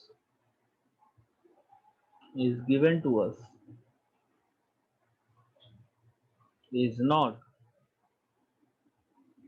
specified। देखिए सर कैसे, मान लेते हैं कि देवाशीष ने इस क्वेश्चन को बनाने के लिए क्या किया, लिखा सर नाइट्रोजन और हाइड्रोजन का रिएक्शन है, मेरे को तो पता है, ठीक है, मैं ऐसे लिख दूंगा, कोई दिक्कत नहीं है सर। ठीक है, अरे बोलिए, कोई दिक्कत है ना? ऐसे लिख दूंगा। ठीक है, अब सर यहाँ दिया हुआ रेट इज 10⁻⁻² मोलर पर सेकेंड, तो बोला है when a particular amount of N2 is mixed with hydrogen a container of full, find out rate of consumption of hydrogen. तो सर मैं तो जानता हूँ equation minus of D of N2 divide by D2, आप ही ने सिखाया था। इसको आप लिख सकते हो equal minus of 1/3 D of H2 by dt, लिख सकते हैं ना सर? जी सर। ठीक है, और सॉरी सॉरी सॉरी, आपको ये किसका रेट दिया हो, रिएक्शन का रेट दिया हो, तो इसी को मैं क्या लिख सकता हूँ, तो minus of 1/3 dH2 by dt। Sir आपने बोला था कि इसी को मैं क्या लिख सकता हूँ, बोलो, रेट ऑफ रिएक्शन लिख सकते हैं, है ना? तो सर यहाँ से रेट ऑफ रिएक्शन दिया 10⁻⁻² मोलर पर सेकेंड, तो rate of consumption of hydrogen कितना हो जाएगा सर, बताइए कितना हो जाएगा? 3 इंटू 10⁻⁻²। क्या मेरी बात समझ में आ रही? अरे बोलिए हाँ कि ना, मोलर पर सेकेंड, अरे है ना, अरे बोलो, है ना? यस लेकिन फिर सौरभ ने बोला कि सर हम इसको, मेरी मर्जी है, आपने इक्वेशन दिया नहीं, हम इसको ऐसे नहीं लिखेंगे, हम ऐसे लिखेंगे, हम ऐसे लिखेंगे। आप क्या कर लोगे बोलो, ऐसा बोलोगे सौरभ? नहीं सर, नहीं। दांत तोड़ देंगे ऐसा बोलेगा। लेकिन फिर भी मान लो इसने बोला, सर बोलो आप क्या कर लोगे, कुछ कर सकते हो? अरे बोलो सर, नहीं लिख सकते हैं? Yes, कोई sir, मनाही है, कोई रोक है? यहाँ तो क्या लिखा है, बस कि ये रेट है, ये N2 ने मिक्स किया, इसको बताओ हाइड्रोजन का क्या रेट है, यही है ना? तो मेरे को बैलेंस्ड इक्वेशन ये लिखना है कि ये लिखना है? मेरे को बोला गया है क्या? मेरे को तो जो मन करेगा वो लिखूंगा, मैं यहाँ लिखूंगा 50, यहाँ लिखूंगा उसी के प्रोपोर्शन में 100, और यहाँ लिखूंगा मैं, मतलब यहाँ 50 लिखूंगा, 150 लिखूंगा या 100 लिखूंगा, कौन क्या उखाड़ लेगा? अरे बोलो हाँ कि नहीं? समझ में आ रहा है? तो क्या मैं यहाँ से Yes, sir. लिखूंगा minus of 1/6 d of H2 by dt is equal to rate of reaction? अरे सर बोलिए हाँ कि ना? तो क्या यहाँ से रेट ऑफ रिएक्शन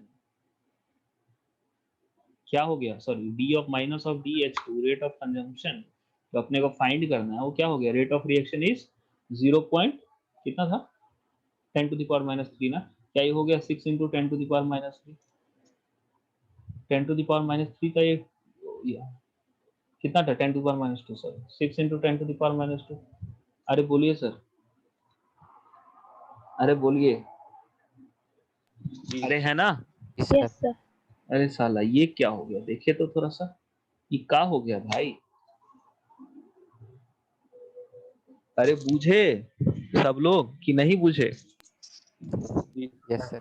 समझ में आया? Yes, बहुत बहुत Yes, sir. काम की चीज बताया हूँ। देखो जो अच्छे एग्जाम्स में जो अच्छे क्वेश्चन होते हैं ना, वो हमेशा बेसिक से उठाए जाते हैं। क्या मेरी बात समझ में आ रही है? अगर मान लो यही क्वेश्चन जेई एडवांस में पूछ देता, यही क्वेश्चन एग्जैक्ट यही क्वेश्चन पूछ देता जेई एडवांस, ठीक है, और 4 ऑप्शन दे देता, उसमें से एक 3 इंटू 10⁻², एक तो 1.5 इंटू 10⁻², एक दे देता 6 इंटू 10⁻², और एक दे देता can't be turbine. None of this, सिर्फ छोड़ो, नन ऑफ दिस दे देता। तो क्या हम सबसे पहले निकाल के इसका आंसर मार देते नन ऑफ दिस के बदले?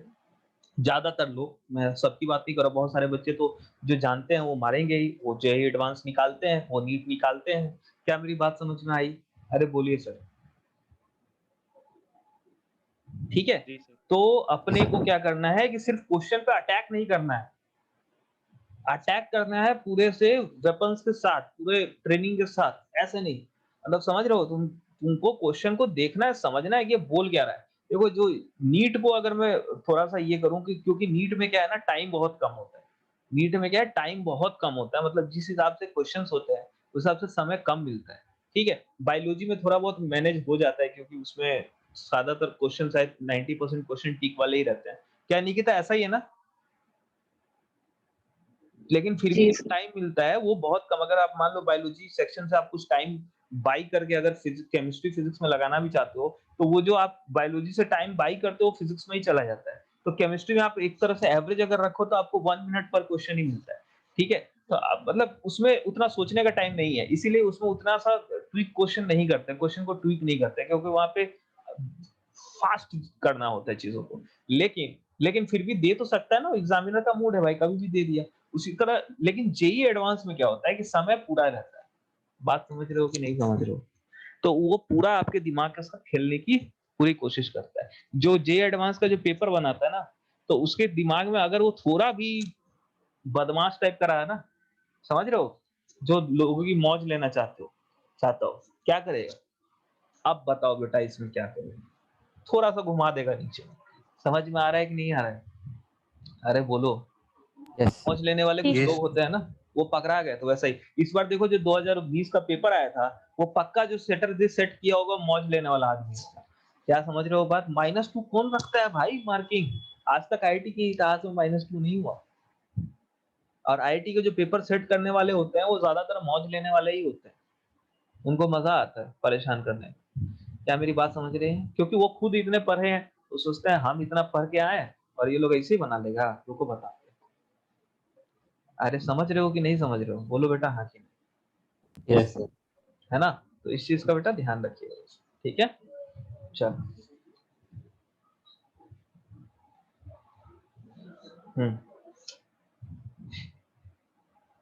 चलिए next is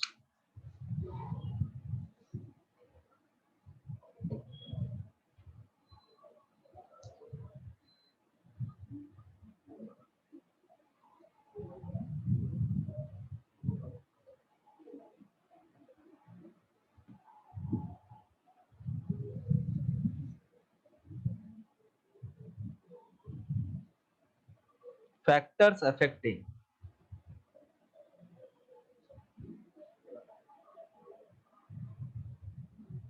rate of chemical reaction। अब बेटा देखो यही वाला क्लास कोई छोड़ देगा, ठीक है? पहली क्लास छोड़ चुका होगा, उसको अब नेक्स्ट क्लास में कैसे समझ में आएगा? आप ही लोग बताओ। आप लोग भी छोड़ते हो कभी-कभी पहली क्लास। इसमें कुछ बच्चे, मुझे आज बहुत खुशी है कि आज सारे 34 के 34 बच्चे अभी तक हैं, ठीक है? मुझे बहुत अच्छा लग रहा है, मतलब आप लोग सीखना चाहते हो।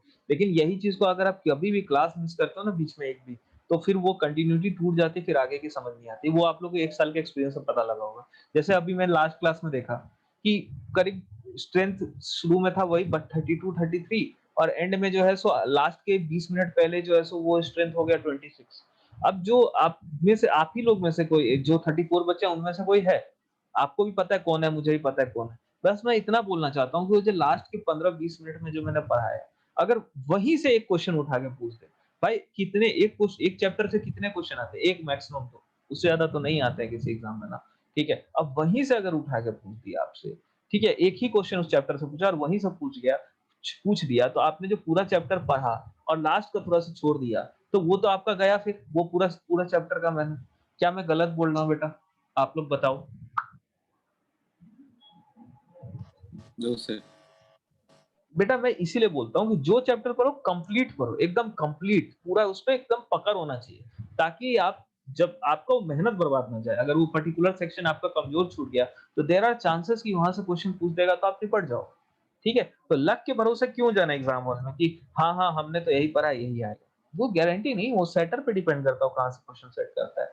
तो हर क्लास करना इंपॉर्टेंट है, ठीक है? चाहे वो अच्छा लगे, बुरा लगे, बोरिंग लगे, एक्साइटिंग लगे, that is a different thing, ठीक है? कुछ क्लासेस बोरिंग होती हैं, कुछ क्लासेस एक्साइटिंग होती है, कुछ क्लासेस में आपको बहुत ज्यादा स्ट्रेस देना पड़ता है, एक भी क्वेश्चन नहीं बनते, कुछ क्लास में खुशी खुशी सारे क्वेश्चन बन जाते हैं। ये तो फेज है ना लर्निंग का, है ना? तो मैं उम्मीद करूंगा कि आज भी वो 10 मिनट वाला लास्ट वाला नहीं होगा हरकत, ठीक है? ये मुझे, मेरी इच्छा है, आप लोग से उम्मीद है, बाकी आप लोग पे डिपेंड करता है। बाकी मैं, आप लोग तो 12th में पहुंच चुके हैं और मैं जो अभी तक मेरा जो एक्सपीरियंस है वो ये है कि 12th में बच्चे मैच्योर हो जाते हैं। मैं देखा हूँ, जो मेरा जो भी लास्ट टीचिंग करियर रहा है 5 साल का, उसमें जो बच्चा 11th में बदमाश रहता है, पढ़ता नहीं है, 12th में आके पढ़ने लगता है, ठीक है? तो मैं उम्मीद रखता हूँ आप लोग भी ऐसा ही करेंगे, ठीक है? चलिए, तो factors affecting rate of chemical reaction. अब क्या-क्या रेट ऑफ केमिकल रिएक्शन को फैक्टर्स अफेक्ट करते हैं वो हम देखेंगे। तो उसमें पहला हम फैक्टर लिखेंगे क्या? कंसंट्रेशन। कंसंट्रेशन। और क्या इफेक्ट करता है सर? कंसंट्रेशन। दूसरा हो गया आपको क्या? देखिए सर, टेम्परेचर से तो कोई पीछा नहीं छुड़ा पाया आज तक। अरे बोलो हाँ कि ना? समझ में आ रहा है? ठीक है। थर्ड इज रिएक्टेंट और प्रोडक्ट किस नेचर के हैं? रिएक्टेंट एंड प्रोडक्ट आप खुद ही सोचिए ना कि अगर किसी रिएक्शन को हमको करवाना है, तो क्या क्या चीजें हो सकती हैं जो जिसके कारण रिएक्शन का रेट बढ़ या घट सकता है, या किसी एक पर्टिकुलर रिएक्शन के रिस्पेक्ट में दूसरा पर्टिकुलर रिएक्शन फास्ट या स्लो हो सकता है। तो उसमें क्या रिएक्टेंट है, क्या प्रोडक्ट है, ये इंपॉर्टेंट है। टेम्परेचर क्या है, ये इंपॉर्टेंट है। कॉन्सेंट्रेशन क्या है, ये इंपॉर्टेंट है। ये सारी चीजें और भी सोचिए क्या इंपॉर्टेंट है। क्या कैटलिस्ट इंपॉर्टेंट नहीं है सर? अरे बोलिए सर, हाँ कि ना? कैटलिस्ट इक्विलिब्रियम को डिस्टर्ब नहीं करता है, लेकिन क्या रेट को बढ़ाता है? अरे हमने पढ़ा था ना, कैटलिस्ट का काम क्या होता है? रेट को बढ़ाना। इक्विलिब्रियम को डिस्टर्ब इसलिए नहीं करता क्योंकि जिस रेट से फॉरवर्ड बढ़ाता है उसी रेट से क्या करता है? अरे बोलो। Backward भी बढ़ा। बहुत Backward. अच्छे, बहुत अच्छा, ठीक है। 5वां नंबर देखिए सर, क्या है? PH of solution. अब बेटा ये कुछ पर्टिकुलर केसेस के लिए होता है ये सारे, ठीक है, सारे केसेस के लिए नहीं होता है। 4 तक आपको है कि ये हमेशा डिपेंड करेगा। उसके बाद जो मैं लिख रहा हूँ वो केस डिपेंडेंट चीज है। वो क्या है बेटा, बोलो? केस डिपेंडेंट है। मतलब कुछ केसेस में कुछ केस में अप्लाई होगा, जिस केस में अप्लाई होगा उसमें करेंगे, जिस केस में नहीं अप्लाई होगा उसमें नहीं करेंगे। क्या मेरी बात समझ में आ रही है बेटा? बोलिए हाँ कि ना। सबको समझ में आ रहा है? ठीक है। छठा फैक्टर क्या है? Dielectric constant. ये भी केस डिपेंडेंट है। ये मेजर है जो आपको दिख जाएगा एनसीईआरटी वगैरह बाकी आपके मॉड्यूल वॉड्यूल में। और बाकी जो है वो क्या है? Case dependent. Case dependent dielectric constant, ठीक है। 7th क्या हो जाएगा सर आपका? रेडिएशन या लाइट। ये भी केस डिपेंडेंट है, ठीक है। 8th क्या हो जाएगा सर? प्रेशर। ये भी केस डिपेंडेंट है, गैस होगा तभी होगा सर, ठीक है। 9th क्या है सर? मैग्नेटिक एंड वो तो इलेक्ट्रिक फील्ड। कैटलिस्ट में आ जाएगा क्या सर? सर, रेडिएशन और लाइट वो तो कैटलिस्ट में ही आ जाएगा। रेडिएशन या लाइट कैटलिस्ट में आ जाएगा? हाँ आ जाएगा, आ जाएगा, क्यों नहीं आएगा? रेडिएशन या लाइट कैटलिस्ट में आता है, ठीक है। लेकिन आप देखो जैसे, हाँ मतलब हाँ बोल सकते हो आपके, देखो कैटलिस्ट का तो है ही, लेकिन कुछ रिएक्शंस होता है ना, उसके लिए फोटोकेमिकल जो आपको रेडिएशन होता है वो कैटलिस्ट नहीं, वो एक्टिवेशन एनर्जी देता है। बात समझ में आ रही है? अरे बोलो, समझ आ रहा है? नहीं आ रहा है? मैं क्या बोल रहा हूँ? कुछ केसेस में जो लाइट होता है वो कैटलिस्ट नहीं, वो क्या देता है? Activation energy. समझ रहे हो? अरे बोलो, जी सर। ठीक है। नेक्स्ट क्या हो जाएगा? Electric and magnetic field.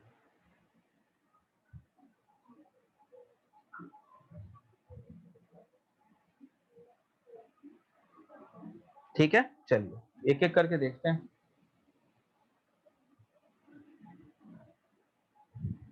पहला वाला सर, कंसंट्रेशन। आपको ऊपर मैंने करके दिखाया था, क्या बताया था? देखिए concentration, law of mass action, तो सिंपल हम बोल सकते हैं क्या? Rate is directly proportional to what? बोलो, कंसंट्रेशन। कोई दिक्कत? अरे बोलिए सर, बोलिए,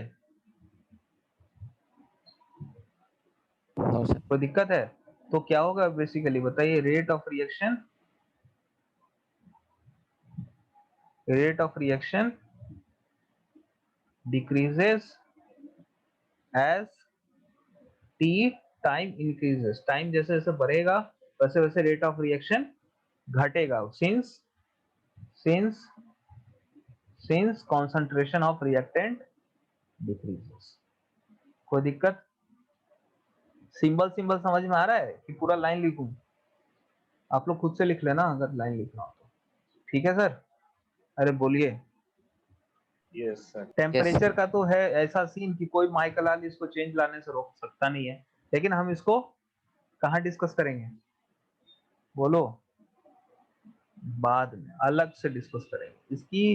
इसको भाई इज्जत देनी है, इसको बाकियों का साथ नहीं सानना है, नहीं तो बुरा मान जाएगा। समझ रहे हो ना? ठीक है। थर्ड थर्ड कौन सा है बेटा? थर्ड कौन सा लिखा था? Nature of reactant and product. Nature of reactant and product. अब देखिए बेटा, ये जो नेचर है ना, ठीक है, इसको मैं 3 कैटेगरीज में बांट के आपको दिखाना चाहूंगा, ठीक है। पहला कैटेगरी फिजिकल स्टेट। देखिए रेट, कोई भी रिएक्शन बेसिकली क्या होता है, कैसे होता है reaction?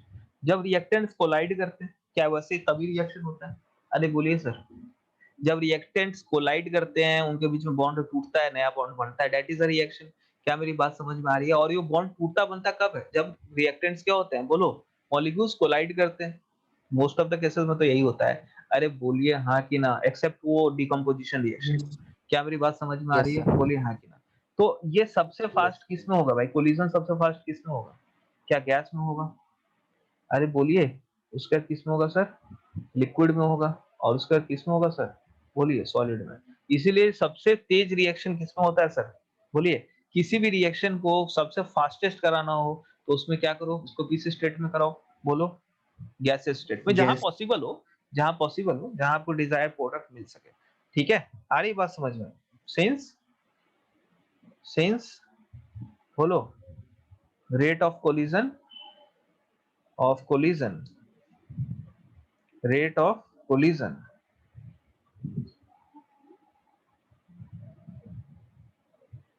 Rate of collision decreases. ठीक है, समझ में आया? कोई दिक्कत? Next is B is physical size, physical size, size of reactant, physical size of reactant. अच्छा बताइए, मेरे को समझाइए, क्या आपको एक लकड़ी के लॉग को जलाने के लिए बोला गया, तो क्या आसान होगा, इसको डायरेक्ट आग लगा दो या इसको टुकड़ों टुकड़ों में काट दो फिर आग लगाओ, छोटा छोटा टुकड़ा करके? जब हम टुकड़ों टुकड़ों में करते हैं तो क्या वो तुरंत आग पकड़ लेता है? अरे बोलिए सर, हाँ। Yes Yes. लेकिन वही लकड़ी का मोटा तख्ता रहेगा तो उसको जलाने के लिए क्या बहुत संघर्ष करना पड़ता है, किरासन डालो, पेट्रोल डालो, ये करो वो करो। कभी देखा है ढाबा पे गए हो, देखे होगे बाहर में एक आदमी बैठा रहता है जो कोयले को तोड़ते रहता है बराबर। अरे है कि नहीं सर? अरे Yes. बोलिए, Yes. ये क्यों करता है?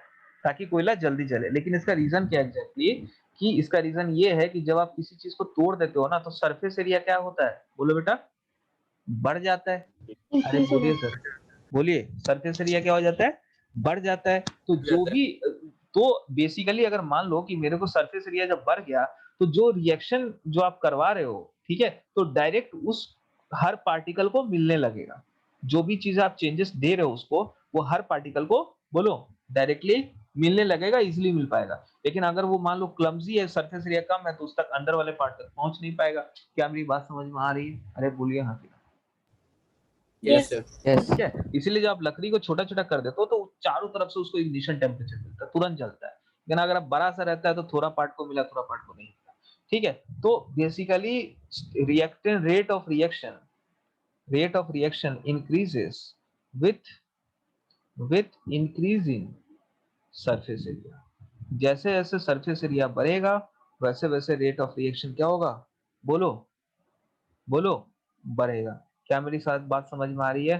ठीक है, तो आप पार्टिकल साइज को, सरफेस एरिया बढ़ाने का मतलब क्या है, बोलो, पार्टिकल साइज को, पार्टिकल साइज को क्या करना, छोटा घटाना। कोई दिक्कत, घटाना। कोई प्रॉब्लम किसी को सर? No. बोलिए। चलिए, एक थर्ड पार्ट जो मैं इसको डिवाइड करूंगा, दैट इज केमिकल नेचर। ये तो हो गई फिजिकल नेचर की बात, केमिकल नेचर, ठीक है, of reactant and product. Reactant, sorry, आपको रिएक्शन कराना है तो उसमें जो रिएक्टेंट पार्ट लेता है, तो केमिकल नेचर ऑफ रिएक्टेंट की ही बात कर लेता है बस। तो एक चीज बताइए, कितने बॉन्ड को तोड़ना आसान है, 3 बॉन्ड, 2 बॉन्ड या 1 बॉन्ड? एक 1 बॉन्ड। उससे डिफिकल्ट एक 2 bond. बॉन्ड। उससे डिफिकल्ट क्या होगा सर, 3 बॉन्ड। अरे होगा कि नहीं होगा सर, बोलिए। तो यस क्या जितने नंबर ऑफ बॉन्ड्स ज्यादा होंगे उस रिएक्शन को, उस स्पेसिस को ये करना उतना ही मुश्किल होगा, रिएक्शन कराना। मेरी बात समझ में आ रही है ना? तो जितना ज्यादा नंबर ऑफ बॉन्ड तोड़ना है उसके लिए आपको एक्टिवेशन एनर्जी क्या चाहिए होगा, बोलो, उतना ही ज्यादा चाहिए होगा। या हम बोल सकते हैं कि जितना ज्यादा नंबर ऑफ बॉन्ड्स को तोड़ना होगा, रेट ऑफ रिएक्शन उतना ही क्या होगा, बोलो, स्लो होगा। दूसरा चीज, कोई बॉन्ड स्ट्रांग होगा, कोई बॉन्ड वीक होगा। क्या मेरी बात समझ में आई? कोई डबल बॉन्ड हो सकता है, कोई सिंगल बॉन्ड हो सकता है। अरे बात समझ में आ रही है कि नहीं? तो बॉन्ड स्ट्रेंथ जितना ज्यादा होगा, रेट ऑफ रिएक्शन उतना ही क्या होगा, स्लो होगा। क्या मेरी बात समझ में आ रही है? अरे बोलिए यस बेटा। ठीक है, तो इसको मैं कैसे लिखूंगा,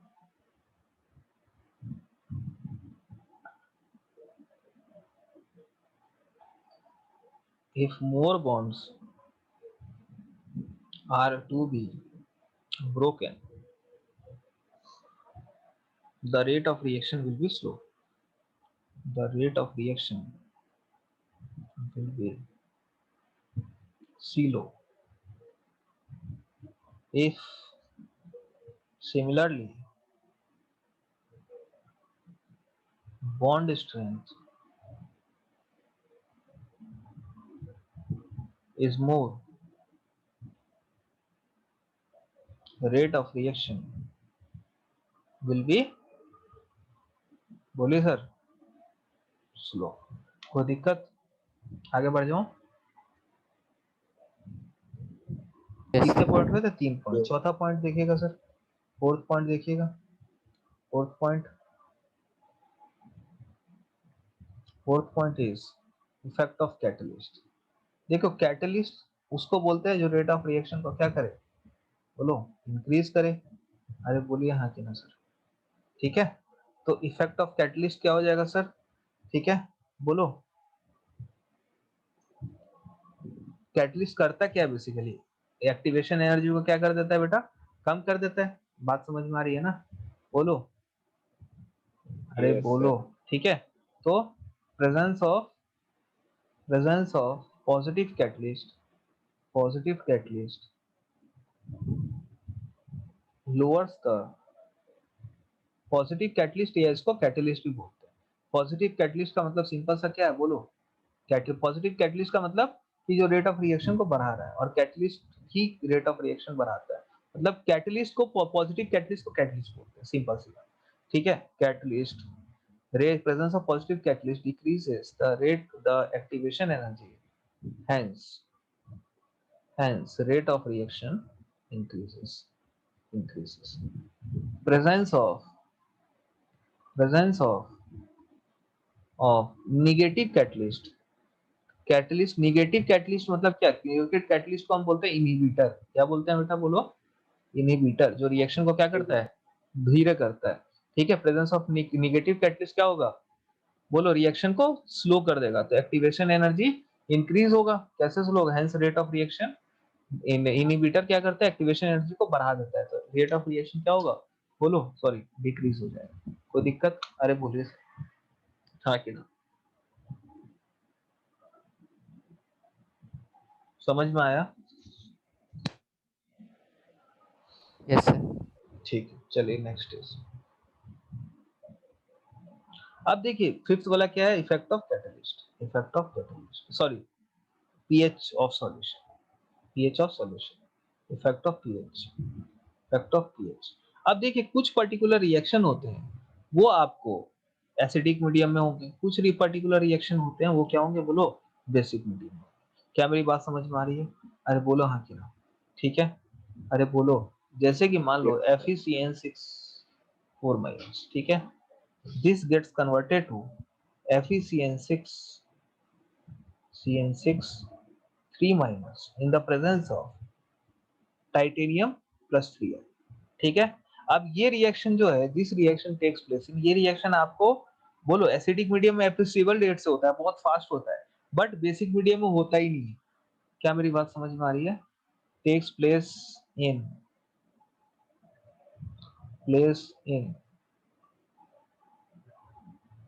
दो बार लिख दिया ना, takes place in acidic medium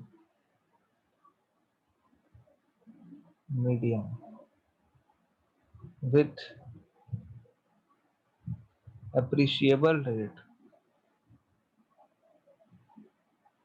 rate but do not take place at all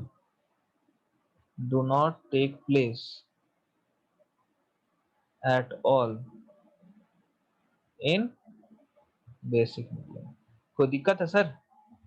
बोल दीजिए। No. समझ में आया? तो मतलब इसलिए मैंने बोला कि 4 तक जो है सो जनरल है, 5 से क्या है, रिएक्शन स्पेसिफिक है। तो पीएच का हर रिएक्शन पे इफेक्ट नहीं होगा, कुछ रिएक्शंस पे होगा, कुछ रिएक्शन पीएच डिपेंडेंट होते हैं, कुछ रिएक्शन नहीं होते, ठीक है। Next is sixth is effect of dielectric constant of medium, ठीक है। देखिए डाइलेक्ट्रिक कांस्टेंट ज्यादा होने से क्या होता है, बोलो, जो रिएक्शन, जो आयनिक कंपाउंड्स होते हैं वो आयंस में बहुत तेजी से टूटते हैं। क्या मेरी बात समझ में आ रही है? डाइलेक्ट्रिक कांस्टेंट ज्यादा होने का मतलब क्या है, जो चार्ज डिफरेंस होगा उस पर्टिकुलर सब्सटेंस में वो ज्यादा हो। जैसे वाटर का डाइलेक्ट्रिक कांस्टेंट वाटर का क्या होता है, बहुत हाई होता है, इसीलिए इसको यूनिवर्सल सॉल्वेंट बोलते हैं। क्या मेरी बात समझ में आ रही है? क्योंकि दोनों में ऑक्सीजन हाइड्रोजन में इलेक्ट्रोनेगेटिविटी डिफरेंस क्या है, बहुत ज्यादा है। क्या मेरी बात समझ में आ रही है? बोलो हाँ कि ना। अरे है ना? Yes, sir. इसीलिए बोलते हैं कि जो जीवन वही होगा जहां पानी लिक्विड स्टेट में होगा। देखा होगा आप लोगों ने, जो साइंटिस्ट वाइंटिस्ट जो डॉक्यूमेंट्री बनाते हैं कभी, तो क्या बोलते हैं कि पानी की खोज हो रही है इन लिक्विड स्टेट। पूरे यूनिवर्स में जो अभी बेसिकली लाइफ को खोज कर रहा है कोई भी साइंटिस्ट, तो लाइफ का तो डायरेक्ट उतना पावरफुल हमारे पास कोई टेलीस्कोप है नहीं कि कोई एकदम दूर में बैठा है उस प्लेनेट का हम एकदम ऑब्जर्वेशन ले लें नजदीक से, उस पे जो आदमी बैठा है उसको यहाँ से बोलेंगे हेलो तो उधर से वो देखेगा अरे हेलो। तो बेसिकली क्या करता है, इसका बहुत सारे रीजन है। जैसे मान लो, जैसे हमारा जो स्टार है, जैसे मान लो सन, वैसे बस ये एंटरटेनमेंट के लिए बता रहा हूँ, इसका से रिलेशन नहीं है, ठीक है। जैसे हमारा सन है, ठीक है। अब सन के मुकाबले अर्थ जो, मतलब आप सोचो पूरे सोलर सिस्टम का जो 99% मास है वो कौन लिए हुए है? बोलो सन। 99% समझते हो पूरे सोलर सिस्टम का। तो हमारा प्लेनेट क्या इससे भी छोटा होगा? ये जो मैंने पॉइंट बनाया उससे भी छोटा? अरे बोलो, दिख नहीं रहा है क्या पॉइंट? लो अब दिखा? अबे अब दिखा? Yes, sir. Yes, sir. अभी दिखा? तो ये तो बहुत बड़ा हो गया, मतलब इतना छोटा होगा कि उसका कोई, अब सोचो ना हमारे सोलर सिस्टम में कितने सारे प्लेनेट हैं। जुपिटर जो है सो हमसे 1300 टाइम्स बड़ा है, जो सबसे बड़ा प्लेनेट है। और उसका भी मास, सारे प्लेनेट्स का मास प्लस एस्टेरॉइड्स का मास, फिर एक काइपर बेल्ट है बाहर में वो ऐसे ही घूम रहा है, वो मतलब इतनी सारी चीजों का मास मिला के भी 1% होता है सन के। सन इतना बड़ा है। अब सन हमारा एवरेज साइज का स्टार है। अब तुम बाहर गैलेक्सी में देखोगे एक से एक बड़े बड़े बड़े बड़े स्टार है जो सन से 100 गुना, 5 करोड़ गुना, 50,000 करोड़ गुना बड़ा है। समझ में आ रही है बात? अरे बोलो हाँ कि ना। Yes, sir. ठीक है। अब वहां पे मान लो कि प्लेनेट है जुपिटर के साइज का भी घूम रहा है, ठीक है। तो उसके बगल से ऐसे अब तुम उसको दूरबीन से दिखोगे, कभी दिखेगा इतना बड़ा सूरज के सामने वो इतनी लाइट उसकी होती है कि बेचारा ये डार्क ऑब्जेक्ट कभी दिखेगा तुमको? नहीं दिखेगा, बहुत मुश्किल है देखने में। तो तुम डार्क ऑब्जेक्ट के अंदर हेलो हाई तो बहुत दूर की बात है करना। अरे क्या समझ में आ रहा है? तो मतलब ये एक पर्टिकुलर तरीका भी होता है, मतलब कि प्लेनेट को फाइंड करने का। वो कभी बाद में ऐसे इंटरटेनमेंट पर्पस से डिस्कस करेंगे। मतलब मेरा कहने का मतलब ये था कि हम क्या कर रहे हैं, बोलो लिक्विड स्टेट क्यों इंपॉर्टेंट है, मतलब कि वाटर क्यों यूनिवर्सल सॉल्वेंट है? क्योंकि उसका क्योंकि बोला जाता है ये कि भाई जो लाइफ स्टार्ट हुई थी पानी से हुई थी। अब पानी से कैसे, क्यों लाइफ स्टार्ट हुई, ऐसा क्यों सोचा गया? क्योंकि देखिए बहुत सारे तो अदर एविडेंसेस है, मुझे उतना नॉलेज नहीं है, आपको बायोलॉजी के टीचर अच्छे से बताएंगे, ठीक है। लेकिन मुझे जो समझ में आता है केमिस्ट्री वाइज मैं आपको बता रहा हूँ कि वाटर एक ऐसा चीज है ना जिसमें आपको मतलब कि जो प्रोसेस है, मतलब ज्यादातर कंपाउंड्स क्या बहुत सारे कंपाउंड घुल सकते हैं। तो घुलेंगे तो उनके बीच में कोलिजन होगा और उससे रिएक्शन होगा, उससे लाइफ प्रोड्यूस होगी। क्या मेरी बात समझ में आ रही है? तो कॉम्प्लेक्स, क्योंकि एक लाइफ क्या है भाई, एक जिंदा चीज जो है सो बहुत कॉम्प्लेक्स रिएक्शन है। ऐसा रिएक्शन है कि आज तक हम उसको करवा नहीं पाए। क्या मेरी बात समझ में आ रही है? बोलो बेटा हाँ कि ना। अरे पूछ रहे हो हम क्या बोल रहे हैं? तो ऐसा Yes, sir. कॉम्प्लेक्स रिएक्शन का होने Yes. का स्कोप कहाँ है जहाँ पे ज्यादा से ज्यादा मॉलिक्यूल्स आपस में मिल सके, ज्यादा से ज्यादा मॉलिक्यूल रिएक्शन करने के पोजीशन में आ सके, और वो वाटर में ही पॉसिबल है, इसलिए वाटर खोजा जाता है। तो वाटर में क्यों पॉसिबल है? क्योंकि इसमें चार्ज डिफरेंस बहुत ज्यादा है, डाइलेक्ट्रिक कांस्टेंट हाई है। वैसे भी आप अभी तो इलेक्ट्रोस्टैटिक्स पढ़ चुके हो, तो आपको डाइलेक्ट्रिक कांस्टेंट का तो आपको तो बहुत आइडिया होगा, ठीक है। मैं भूल गया था कि आप लोगों ने पढ़ा है, नहीं तो मैं डायरेक्ट बता देता। अभी मेरे को दिमाग में आया कि आप लोग का इलेक्ट्रोस्टैटिक्स, बोलो अरे बोलो, हो चुका है। बात समझ में आ रही है? समझ में आता है ना dielectric constant?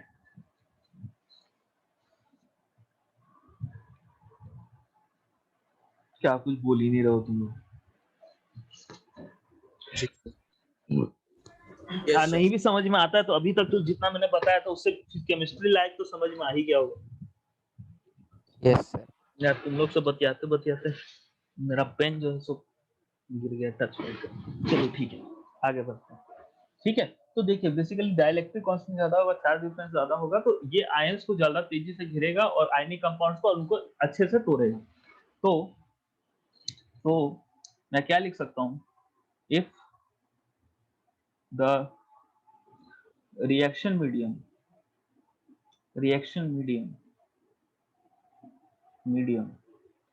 has high dielectric constant,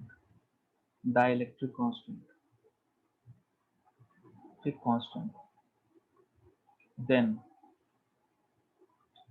reaction of कौन से कंपाउंड्स, बोलो ionic compounds will be fast in, इसलिए मैंने बोला कि ये भी क्या है, रिएक्शन स्पेसिफिक है, will be fast in that.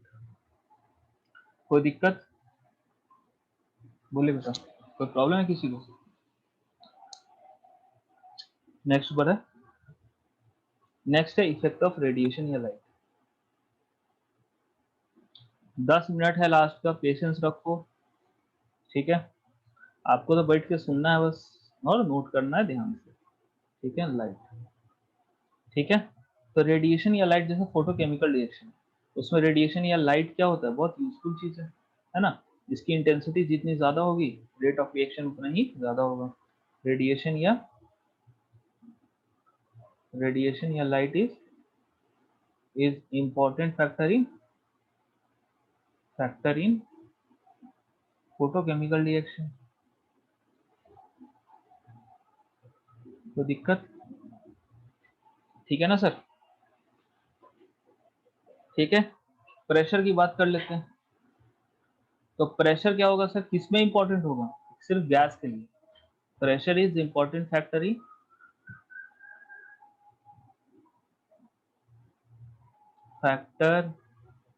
इन बोले सर किसमें, गैसियस रिएक्शन। कोई दिक्कत है? No sir. ठीक है। No sir. Next is electric and magnetic field. देखिए सर, इलेक्ट्रिक और मैग्नेटिक फील्ड का भी असर होता है रिएक्शन पे। अगर रिएक्शन में पोल्स बन रहे हैं, मतलब पॉजिटिव चार्ज नेगेटिव चार्ज बन रहा है, तो पॉजिटिव चार्ज नेगेटिव चार्ज जहां हुई वहां मैग्नेटिक फील्ड और इलेक्ट्रिक फील्ड उस पर इफेक्ट करी। सिंपल सी बात है। अरे बोलो हाँ कि नहीं, अरे है ना? Yes sir. हाँ, तो क्या हो जाएगा sir, electric field and magnetic field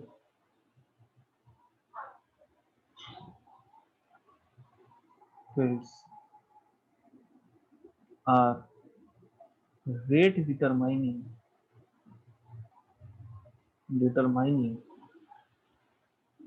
factors if a reaction involves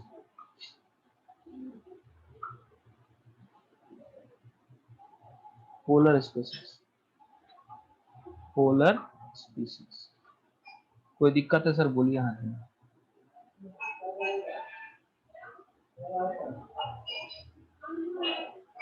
कोई दिक्कत है? No sir. आगे बढ़ जाऊं? ठीक है।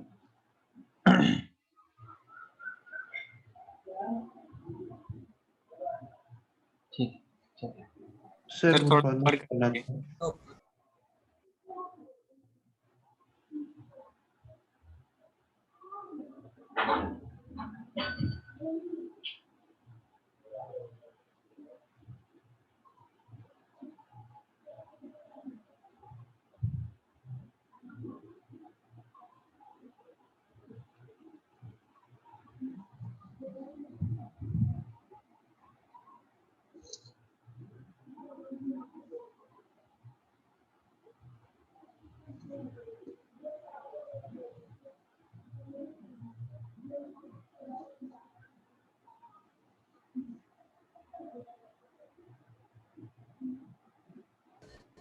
Yes, sir.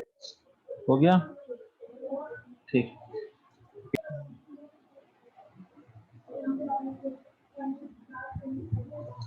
ठीक। देखिए, अब थोड़ा सा हम चीजों को डिटेल में पढ़ते हैं। फर्स्ट हमारा है, एक चीज हमें पढ़नी है थोड़ा डिटेल में, इफेक्ट ऑफ कॉन्सेंट्रेशन। जो हमने पहला चीज जो पढ़ा था उसको हम डिटेल में थोड़ा सा यहाँ पढ़ते हैं। तो देखिए, आपको जो रेट ऑफ रिएक्शन होता है वो कॉन्सेंट्रेशन के डायरेक्टली प्रोपोर्शनल होता है। लेकिन ये जो फंडा है ना, इतना सिंपल नहीं है, बहुत बहुत बहुत कॉम्प्लेक्स है।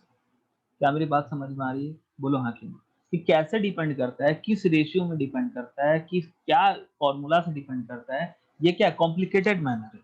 ये क्या है बोलो, एक कॉम्प्लिकेटेड मैटर है। समझ में आया? आ रही है ना बात समझ में? लेकिन फॉर बाय गॉड ग्रेस, भगवान की कृपा से हमको यहाँ पे सिंपलेस्ट काइंड ऑफ डिपेंडेंस पढ़ना है। अरे बोलो हाँ कि नहीं, समझ में आ रहा है? Yes. हमको क्या जानना है बोलो, सिंपलेस्ट काइंड ऑफ डिपेंडेंस। क्योंकि मोस्ट ऑफ द रिएक्शंस में वही फॉलो होता है। ठीक है, तो मैं लिख देता हूँ वैसे ताकि आपके नॉलेज के लिए बस। ठीक है,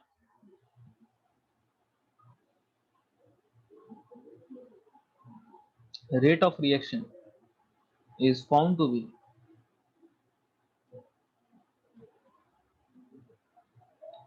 dependent on concentration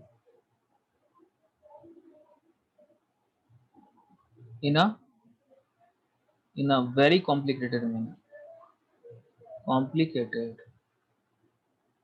manner, and this dependence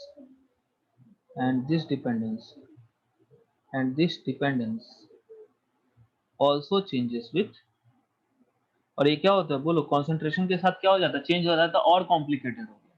अरे बात समझ में आ रही है कि नहीं यार? कंसंट्रेशन चेंज तो चेंज और कॉम्प्लिकेटेड हो गया। अरे बोलो, समझ में आ रहा है? Yes, sir. है ना? Also changes with progress of reaction. लेकिन हमारे लिए ये सब कोई दिक्कत वाली बात नहीं है ना? ठीक है, but we are going to study to see या observe the simplest kind of dependence। हम simplest kind देखेंगे dependence का। ठीक है, kind of dependence।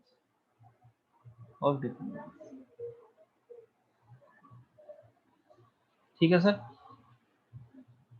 बहुत इजी चीज है ये। मतलब जब आपको बता दूंगा ना तो लगेगा क्या है ये सर, इतना छोटा चीज को इतना मेरे को घुमा फिरा समझा रहे थे। समझाया इसीलिए ताकि आप उसको बेसिक समझ सको, बाकी तो फॉर्मूला तो बस एक छोटा सा है, कुछ भी दिक्कत नहीं। ठीक है, ओके। तो for most of the reactions, not all, for most of the reactions, लेकिन हमारे लिए वो क्या होगा, all he reaction of the reactions in starting point of the reaction. Starting मतलब क्या बोले, जब रिएक्शन स्टार्ट होता है, of the reaction, the rate of reaction is directly proportional to, ये आ गया आपका concentration to the power order। अब ये नया टर्म आ गया सर, कहीं से कूद के क्या आया? अरे बोलिए सर, बोलिए। अभी तक अपन ने लॉ ऑफ मास एक्शन में क्या देखा था? अरे बोलिए, ये रेट क्या होता है मेरे मालिक? Directly proportional to concentration. Concentration to the power stoichiometric coefficient, rate of forward is equal to concentration of reactant to the power उसका stoichiometric coefficient into kf, rate of backward is equal to concentration of product, सारे का सारा product. ये चीज ध्यान रखिए, सारा का सारा प्रोडक्ट, एक प्रोडक्ट नहीं। क्या था बोलो, अरे बोलो, सारा का सारा प्रोडक्ट, याद है ना? सारा का सारा प्रोडक्ट था, एक प्रोडक्ट नहीं था, ध्यान दीजिएगा। ठीक है, तो वो था। लेकिन यहाँ पे अगर मेरे को कोई भी एक पर्टिकुलर के भी रिस्पेक्ट में, एक पर्टिकुलर स्पीशीज के रिस्पेक्ट में रेट अगर डिफाइन करना है तो मैं वैसे कर सकता हूँ। अगर आपको याद होगा केमिकल इक्विलिब्रियम में हम लोगों ने कहीं भी एक पर्टिकुलर स्पीशीज के लिए रेट नहीं डिफाइन किया था, rate of reaction, forward reaction define किया था। तो उसमें जैसे मान लो मैंने लिखा A + B gives C + DD, तो अपन ने बोला rate of forward reaction is equal to KA to the power A into KB to the power, यही बोला था ना? अपन ने इसके रिस्पेक्ट में या इसके रिस्पेक्ट में तो डिफाइन नहीं किया, B के लिए अलग, A के लिए अलग। अरे बोलो sir, law of mass action से यही किया था ना, बोलो। yes, है ना? लेकिन ये जो हमने बताया अभी आपको, इसको आप किसी भी पर्टिकुलर स्पीशीज पे इंडिविजुअली भी अप्लाई, अरे बोलो, कर सकते हो। एक तरह समझ सकते हो कि ये जो है ना, ये जो आपने लिखा है, ये इसका एक, ये है क्या नाम है, ये जो मैंने यहाँ पे लिखा है, इसका ये एक सब पार्ट है, एक मतलब कि इसका डोमेन में प्रेजेंट है, ये मेन है। क्या मेरी बात समझ में आ रही है? बोलिए सर, किसी को दिक्कत है? Now this rate would be equal to, यहाँ प्रोपोर्शनलिटी का कांस्टेंट आ जाएगा, concentration to the power order. अभी ऑर्डर क्या है, कैसे निकालते हैं, सारी चीजें अपन डिस्कस करेंगे, उसके लिए कोई दिक्कत वाली बात नहीं है। ये क्या है सर? Rate constant. अरे ये तो है ही ना, रेट कांस्टेंट, है ना, या फिर स्पेसिफिक रिएक्शन रेट भी बोलते हैं इसको। हर रिएक्शन के लिए अलग होगा, इसलिए स्पेसिफिक रिएक्शन रेट, या फिर रेट ऑफ रिएक्शन को क्या बोलते हैं, वेलोसिटी ऑफ रिएक्शन, इसलिए इसको वेलोसिटी कांस्टेंट भी बोलते हैं। तो नाम कोई भी हो सकता है आपको दिया हुआ पेपर में, तो थोड़ा थोड़ा एक दो डिफरेंट नाम जानना चाहिए, जहां पे आपको टीचर बताए वही बस काफी है। समझ में आया? अरे बोलो बोलो। जी क्या सर। मैं के Yes, को sir. बोल सकता हूँ कि Yes, के sir. Is equal to rate of reaction when concentration is equal to 1 molar? ये भी क्या इसका डेफिनेशन हो सकता है? ध्यान से देखिए। अरे 1 के पावर कुछ हो, क्या बिगाड़ लेगा, हमेशा तो 1 ही होगा। तो रेट क्या हो गया बोलो, यहाँ पे 1 के पावर कुछ भी हो, कॉन्सेंट्रेशन 1 ले लिया तो हमेशा वो 1 ही होगा, रेट के इक्वल हो जाता है। क्या मेरी बात समझ में आई? बोलिए सर हाँ के लिए। बोलो। Yes, sir. ठीक है, ओके। अब याद रखिएगा के को तो भाई बोलो ब्रह्मा जी का आशीर्वाद होता है परमानेंट। मेरी बात समझ में आ रहा है ना? बोलो। तो के किस पे डिपेंडेंट होगा सिर्फ?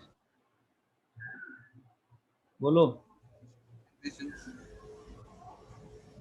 ऑन, बोलो बोलो बोलो बोलो बोलो, किस पे? रेट कांस्टेंट किस पे डिपेंडेंट होगा सर? जब ओनली डिपेंडेंट की बात आती है तो हमेशा एक ही नाम आता है, नेचर ऑफ टेम्परेचर। ठीक है, given the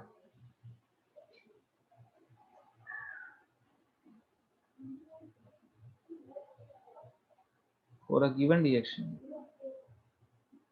a given reaction, लेकिन आपने ये भी देखा है कि रेट ऑफ रिएक्शन किस पे डिपेंड करता है? Stoichiometric coefficient. तो ये याद रखिएगा, स्टोइकियोमेट्रिक कोएफिशिएंट के साथ, किसके साथ बोलो? स्टोइकियोमेट्रिक कोएफिशिएंट के साथ, क्योंकि स्टोइकियोमेट्रिक कोएफिशिएंट नहीं है वैसे, ये तो कॉमन सेंस की बात है, क्योंकि स्टोइकियोमेट्रिक कोएफिशिएंट नहीं दिया है तो रिएक्शन ही मीनिंगलेस है। रेट ऑफ रिएक्शन वर्ड ही क्या है? मीनिंगलेस है। ये अपन ऑलरेडी देख चुके हैं। समझ में आ रहा है? अरे बोलिए सर हाँ क्यों? ठीक है, तो Yes, आप sir. बोल सकते हो सीधा सीधी K is dependent on temperature, why? Because ये तो अगर मान लो स्टोइकियोमेट्री नहीं दिया है तो वैसे ही मीनिंगलेस है। ठीक है, याद रखिएगा के is not dependent on concentration. के कॉन्सेंट्रेशन पे डिपेंड, रेट कॉन्सेंट्रेशन पे डिपेंड, रेट कांस्टेंट नहीं करता। ठीक है ना, रेट करता है, रेट कांस्टेंट अरे बोलिए नहीं करता। रेट करता है, रेट कांस्टेंट नहीं करता। वो तो कांस्टेंट है ना, जब साला कांस्टेंट हर चीज चेंज होने पे चेंज ही हो जाए तो वो काहे का कांस्टेंट? अरे बोलो। Yes, sir. ठीक है ना। अब तुम जो है सो एग्जाम दो, कोई बच्चा एग्जाम दे, बोले हम आईआईटी का तैयारी कर रहे हैं और वो 0 0 0 लाए तीनों सब्जेक्ट में, तो काहे का स्टूडेंट?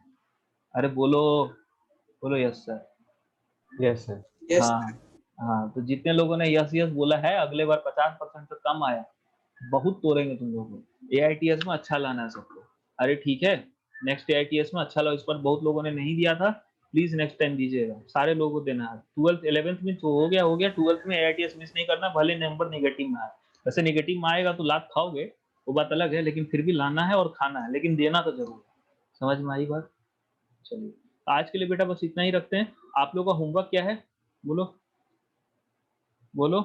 केमिकल काइनेटिक्स पर क्या आना है आगे से एडवांस, एंड नोट्स रिवीजन तो है ही, नोट्स रिवीजन। और अगर आप लोगों ने अभी तक सॉल्यूशन का कंप्लीट नहीं किया है, वर्कबुक और मॉड्यूल, मतलब module for NEET and workbook for JEE, ठीक है, तो प्लीज कर लीजिएगा। That is all for the day. Thank you very much. Thank you.